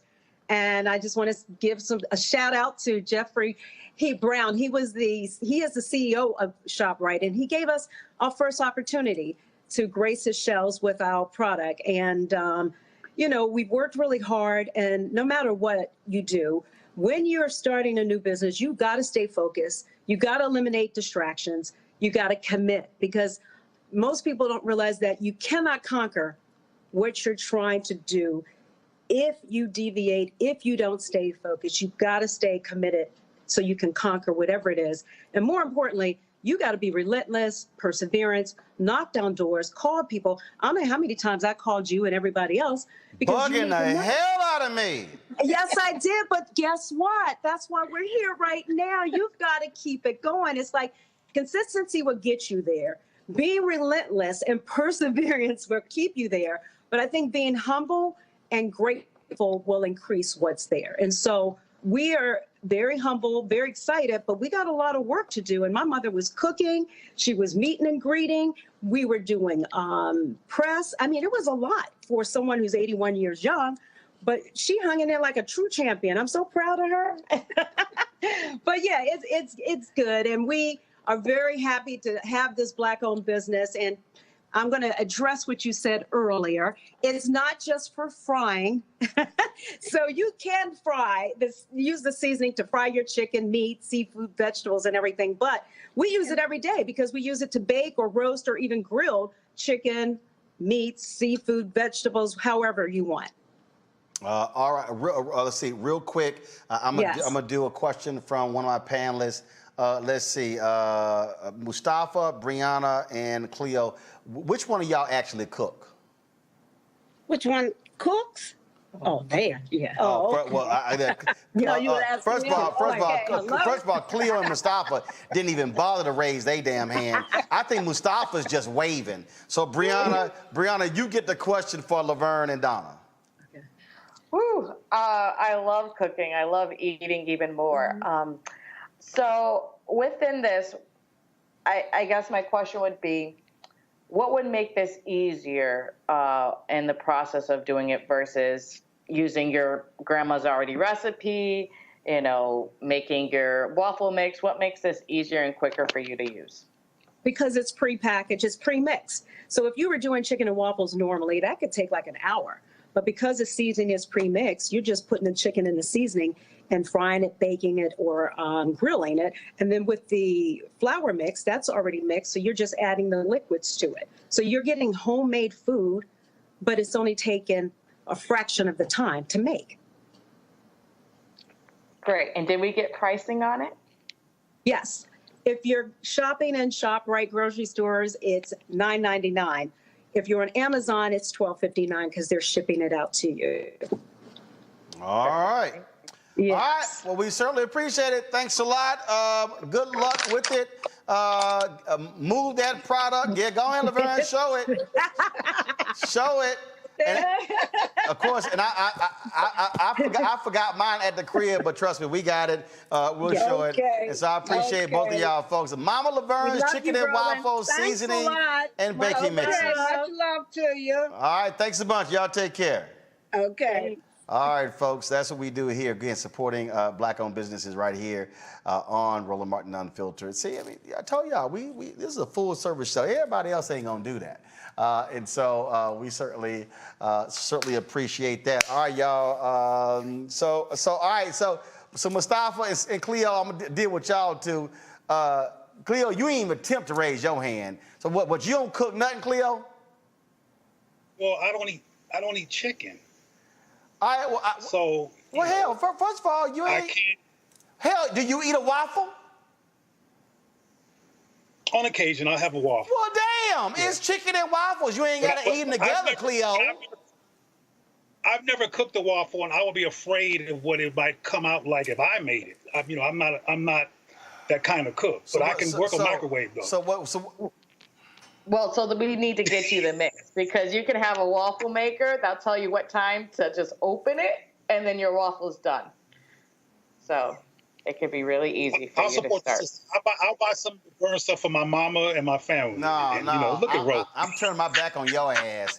You talking about I could work a microwave? You sit your Mustafa gone. You guys, you cook anything?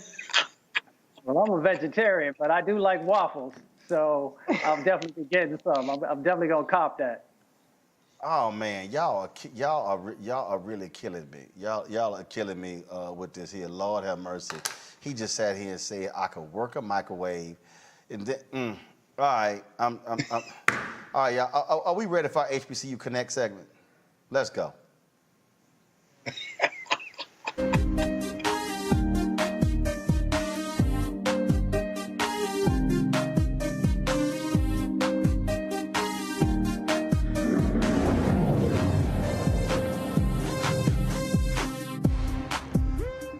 All right, folks, for the last few weeks, we've been talking about, of course, HBCU students using the app Nextdoor, how they stay connected.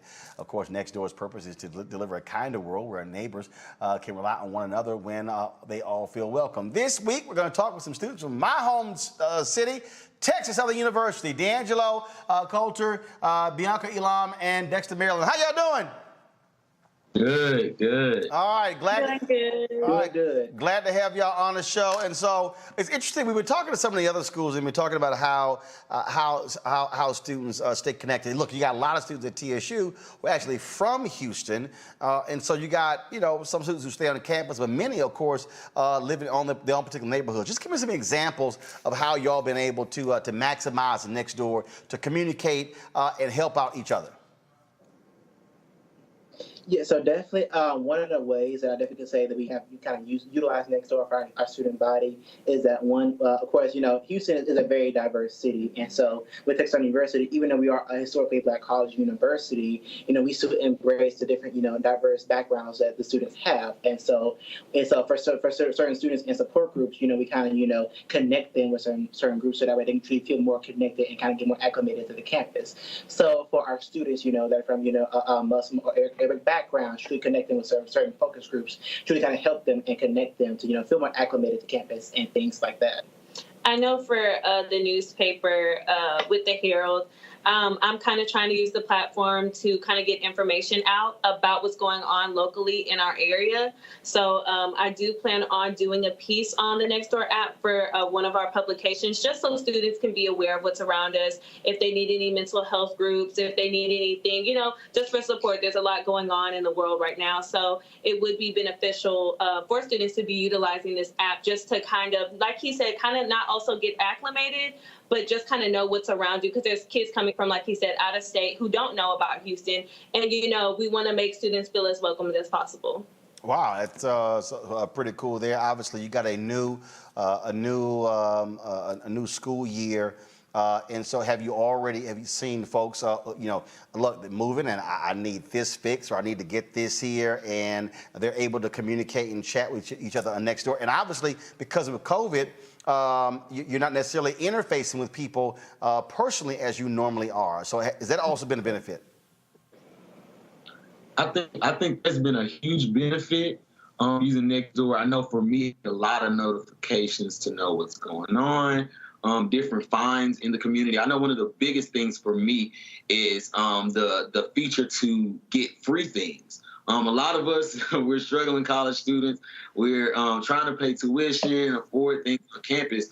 And with Nextdoor, there are things on there where you can get free things for your dorm. They give away furniture, different medical supplies, a lot of things on there that's free. So I know that's been one of the biggest benefits I've seen on there. And also getting those notifications just to connect, to see what's going on in the community. All right, cool. Look, that's certainly pretty cool there. A final comment from each one of you in terms of how do you plan on using it throughout this school year? And so we're talking about not just if I need something help with moving a couch or doing this, but different campus-related events, and obviously with COVID as well. And have you found that it's actually it's a lot faster being able to connect? Yeah, so for me, I actually serve as the Student Government Association student body president on the campus of Texas Southern University. And so one of the ways that student government kind of utilizes Nextdoor is definitely whenever we're having, of course, our annual, weekly Senate meetings where, basically where students can come and kind of see what all SGA has been going on, doing for our students, even just with certain town halls that we have with administrators or with different community members, as well as just any kind of, even other events that SGA has going on. We kind of utilize that app to help market a lot of things, even initiatives that we're doing, such as, for example, we are doing care relief packages for, the college universities and residents in Louisiana. So just initiatives like that, using the Nextdoor app platform to kind of market and spread the word about those kind of things that student government is doing. I know for myself, I definitely want to use it to kind of stay in tune on what's going on. I do plan on having my staff use the Nextdoor app just to, stay in touch with news stories.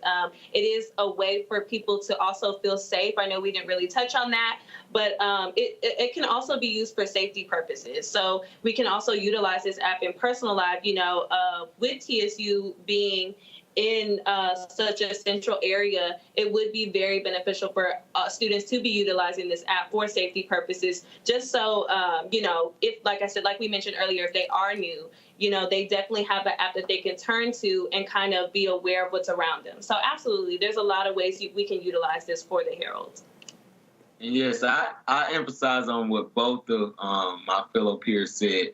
Serving as the SGA Attorney General, I want to make sure that not only the student body, but our student leaders utilize the app to let the community know about all of the outreach events that we're doing. We plan on giving back to the community more this year, giving back to CUNY Homes, Jack Yates. We plan on giving back. So I think that utilizing that app to let them know, hey, we're giving away free gifts for Christmas or turkeys for Thanksgiving, anything that we have going on, I think that would be the great way for us to utilize that app.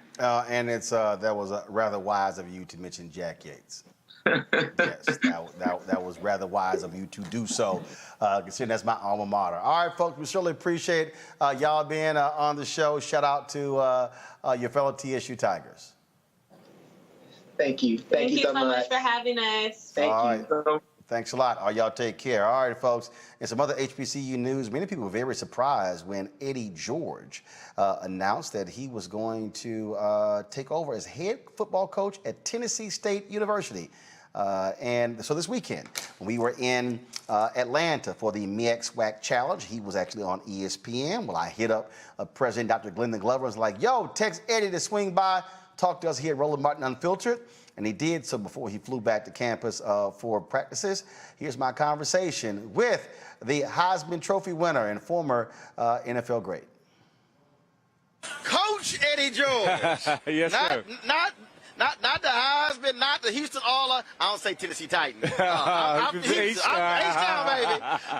Head coach. Why? Why did you say, you know what, let's do this?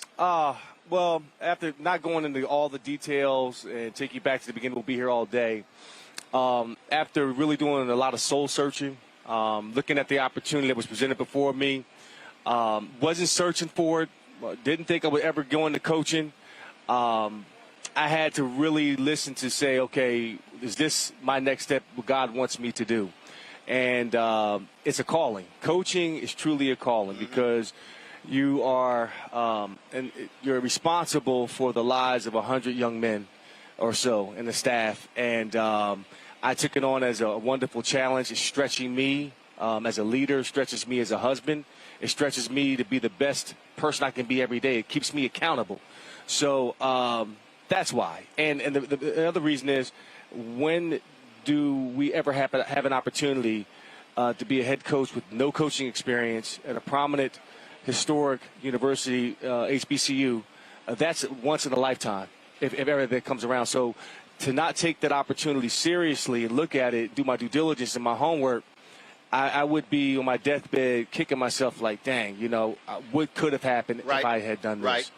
I tell folks all the time, regret is a mother. I mean, when you say, man, I wish I had done that, and it's about seizing the opportunity. That's right. And we're also now operating in a space where there is a lot more heightened interest in historically black colleges and universities, and people are now they're getting out of the, let's just be clear, white validation. Look, Ohio State, Texas A&M, and then folks say, wait a minute, hold up, that's just as good. Just as good. The product is just as good. I think the key now is it just can't be a spike or just overnight type of success. How do you make it sustainable? I think it's going to be an investment. It's going to have to be through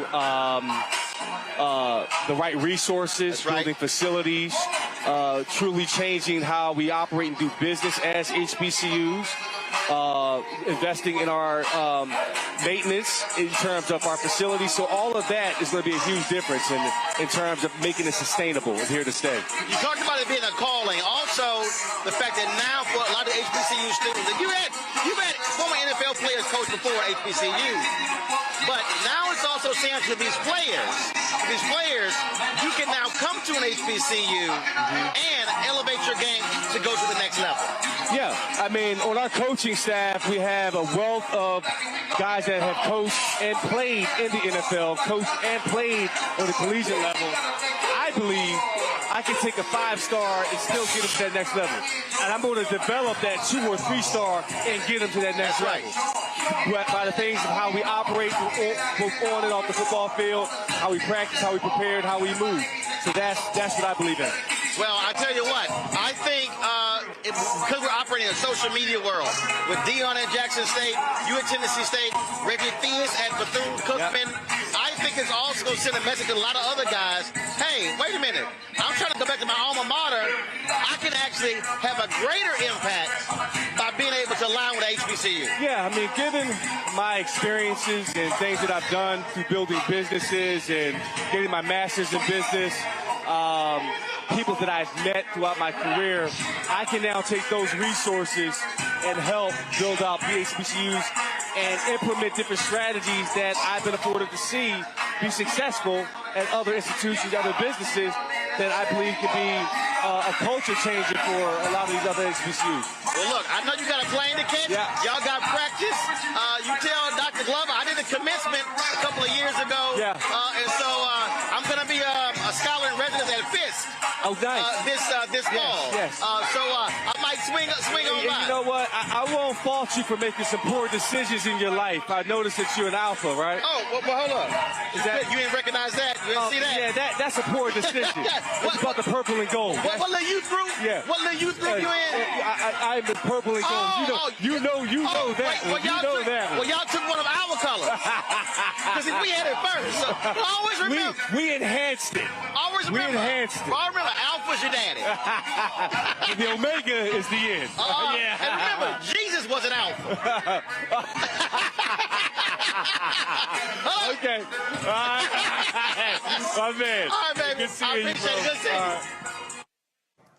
Yeah, he had no comeback for that one, Jesus being an alpha. It is good to see, Mustafa.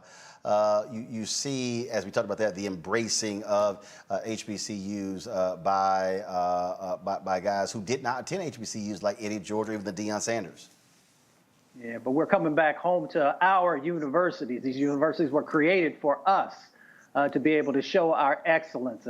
And I hope that they all have the same level of success that Eddie Robinson did, who really set the platform for what a coach can do in both changing young men's lives and also winning on the field. So I hope that they have that same level of success. And the thing here, and we're going to have this conversation tomorrow. We did a lot of different interviews, and we heard from others, Brianna, about how vital it is, again, when you have these individuals who have big names, but they also have relationships and how they can impact that and bring these resources to the HBCU institutions.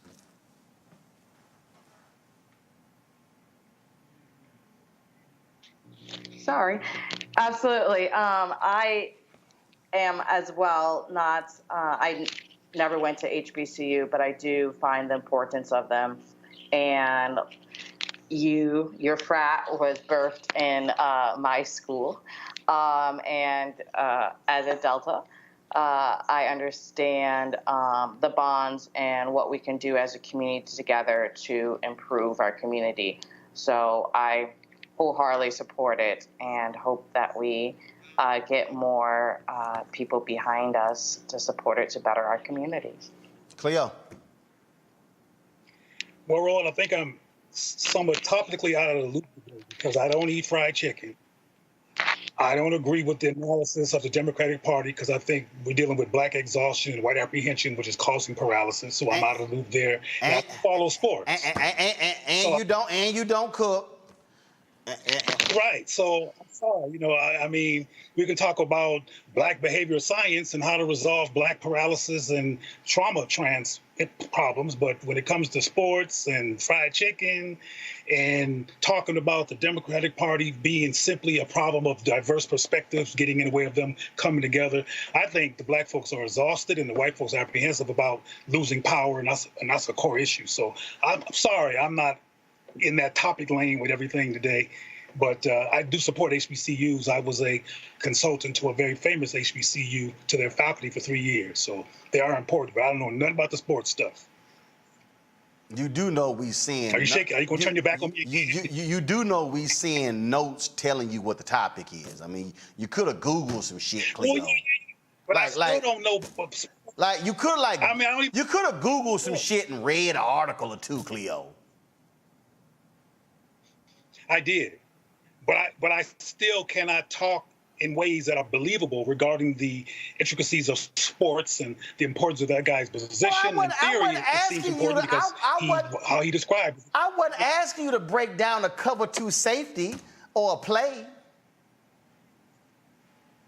Okay, but I do support HBCUs. I just wish they would do more black critical thinking and culture affirmation work with their students and teach them to be warriors for black affirmation and power as opposed to generic students at a black school. I'm going to put your black card in review status. Over the fried chicken? I hope it ain't over the fried chicken. Fried chicken, can't cook, don't follow no sports. I'm just saying, Cleo, you teetering on the edge. I know I call you super black. I'm gonna have to pull that title back. I mean, I ain't gonna get that T-shirt printed a little too early now. So you trying to tell me that to be black, you have to fried chicken, follow sports. I'm saying Google something. Oh, I did Google it. I saw it. All right. Let's see if you know something about this next topic. All right, y'all. On Sunday here in Washington, D.C., a group of HBCU students held a protest at the Department of Education demanding that changes be made and then the canceling of student debt. It was hashtag cancel student debt. It was led by the Live movement, calling out President Joe Biden and Senator Chuck Schumer to keep their campaign promises. Joining us right now is the founding executive director of the is it the Live movement on your vines or the Live movement? Which one is it? We got two different names here, so. No, you're fine. It's the Live movement, and it's Anaya Vines. I got Anaya Vines. I want to, yes. Cause they had your phonetic spelling wrong here. So Anaya Vines. All right. So first of all, yes. So tell us about the protest. how did y'all put it together? Why did y'all choose Sunday, and how did it go?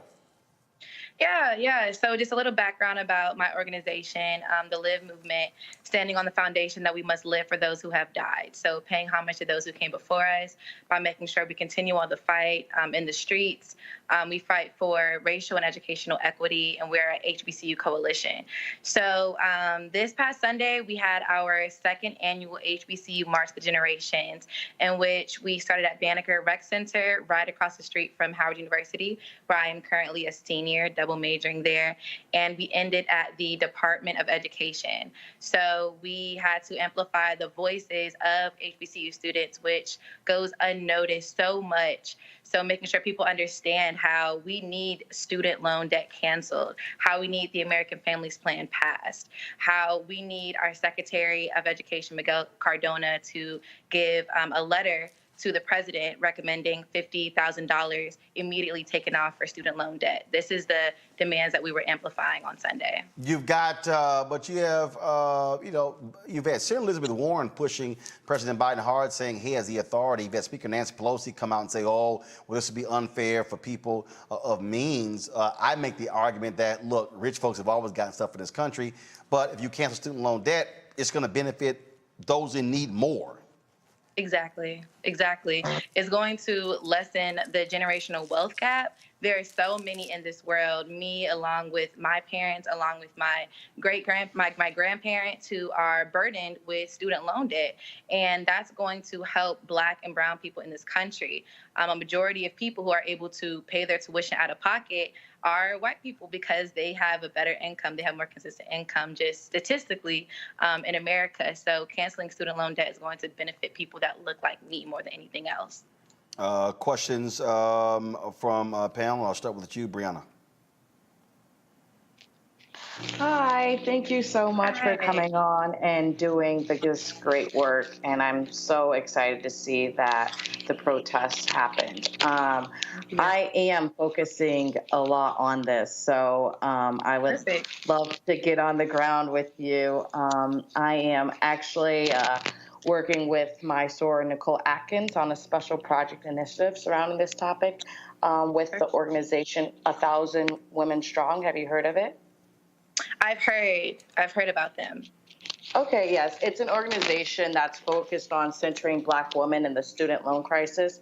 And so I would love, for us to work together further just to amplify the works of a million Black women and bettering our community. And so within that, as Roland was stating, Senator Warren has been pressing this. There's different people who made it a promise that if we delivered the Senate, that we'd get this done. And now it seems like they're backpedaling or want to do not as much. And so within the march, it's great that it happened. What are some of the deliverables and next steps that you would want to take in regards to trying to really push the administration and getting this done for us? Well, we need to sit down and talk to people at the end of the day. There's a lot of people that are not giving attention to people like me, college students. If you don't have a big name or political power, then they're not trying to pay you any attention. People in my organization, including myself, last October, we slept outside the Department of Education for 8 consecutive days trying to get a meeting with the previous Secretary of Education, Betsy DeVos, with no success. Because at the end of the day, when it comes to people of power, once they get that position of power, 9 times out of 10, the promises they made prior to is not committed or gone through. And that's the sad truth. So we just need for people of power to actually pay their people attention and remind them that we were the people that put them in the position of power, and we have the power to take that position away from them. So let's have a talk, because we're going to be outside their door. That obviously is hugely important, and we're certainly glad to see students using their voice to put pressure on the folks to make it happen. Thank you. Roland, Thank you guys. I want to emphasize she's not a boomer. Huh? I want to emphasize she's not a boomer. Well, obviously not if they're leading students marching, but she did, Brianna, mention her boomer grandparents and their debt. See, Brianna, let me tell you something, Brianna. You're going to learn real quick. Don't ever try to come for Uncle Roro, because I'm way too quick for you. See? Yeah, see? Yeah, see? Delta's going to learn, leave alphas alone. Yeah. I thought so. Cleo, what were you going to say? No, I was saying that the student debt relief topic is relevant to us folks that ain't young no more as well. Well, my student debt was no. Well, yeah, because first of all, there are Gen Xers who are still paying their student loan debt, Exactly. and then there are boomers who actually had signed a lot of those papers to send folks to actually go to college, and they're being burdened with that as well. And so this is a multi-generational problem, Brianna. Yes, it is. Yes, it is. Yes, it is. I'm a witness. See, Cleo, Brianna's trying to bring up the last conversation we had where she tried to take a shot at boomers, saying boomers, you know, they ain't really out here fighting for these issues, which I had to let her know that's not. I was emphasizing that millennials and Gen X and Gen Zs still are on the streets, and we can do better in voting, but that we're still active and trying. That's what I was. Actually, you were taking shots. You were taking shots at boomers, and I had to let you know that they out here handling their business in a huge way, and they're voting in significant ways. And I still say it again, which is where this is important. Protesting is one thing, but voting is also a part of that, because you can't demand policy changes if you don't change the politicians. Don't try it, Brianna. Don't try it. I agree with that. Don't try it. Whole conversation in terms of the state of mind of the current youth generation and the boomers. I don't know if we have time to get into that. Okay, well, no, particularly who is actually, we don't have time to get into it, because I got to bring up this here. Of course, we told you yesterday in that crazy white people segment, the white guy who rolled up on the brother at NBC in the middle of his live shot. Well, an arrest warrant has been issued for him. His name is Benjamin Eugene Dagley of Wooster, Ohio. He's going to be charged with 2 counts of simple assault, 1 count of disturbing the peace, and 1 count of violating an emergency curfew. He apparently also violated his probation. Why? Because the dumbass literally drove from Cuyahoga County, Ohio to Mississippi. He decided to roll up on Shaquille Brewster to interrupt his live shot, and now your dumbass is about to lose your job and go to jail. See, we keep trying to tell these people, dummy, you got exactly what you should have gotten. Now, I can't wait to see you do the perp walk, since you want to walk up on him in the middle of a hurricane report. All right, Mustafa, Brianna, Cleo, I appreciate it. Thanks a bunch, folks. We got to go. Before we do so, if y'all want to support what we do, please join our Bring the Funk fan club, where every dollar you give goes to support this show and what we're able to do. We got some amazing things happening. I told y'all we are in the middle of our, of course, finishing out our offices here. I'm going to do this real quick for y'all. I want to show you this here. I should just show you live, but you know what? It's okay. I'm just going to do this here. This was a video. This was a video that I shot a little bit earlier on how we support Black-owned businesses. So check this out. Kill the music. Kill the music. All right, check this out. A few months ago, we had a segment on our show. We have a segment called Marketplace, where we feature Black-owned businesses. So we featured this Black-owned drape company out of Los Angeles. And they talked about drapes, and they do green screens and stuff like that. And so we knew we were moving into our new studio. And I said, well, look, man, versus us buying it from somebody else, we'll get it from y'all. Well, my team, they came in and they've installed it. So you'll see we've installed this green screen. And so it's going to run. So you see it runs all along here. So for us, if we want to be able to do some stuff, shoot some stuff on green screen, we don't have the capacity. I'm going to get some green mats. Actually, I can cover the floor. We can take these mats up whenever we want to. And so, again, y'all see what your support for Roland Martin Unfiltered, what it goes to, how we support Black-owned businesses. Yes, Black-owned drape company. All right, the company is called Stitch Services, Inc. out of Los Angeles, so we surely appreciate it. Thank you so very much. So please, folks, join our Bring the Fuck fan club, Cash App, $RM Unfiltered, PayPal.me/R Martin Unfiltered, Venmo is /RM Unfiltered, and of course, Zelle is Roland@RolandSMartin.com, Roland@RolandMartinUnfiltered.com. All right, folks, I'm going to see you guys tomorrow right here on Roland Martin Unfiltered. Shout out to all my Alpha brothers. That's, rocking the Life Member shirt today. And, of course, you decided to wear the Alpha beads. Henry, go ahead and zoom in. So, the brothers, I said, let me just wear a few. I got one of these at the City Entertainer golf tournament. So that's how we do it right here, y'all. So, just a little something different. Yeah. Always cool. And that Alpha ring right there. I gotta go. I'll see y'all tomorrow.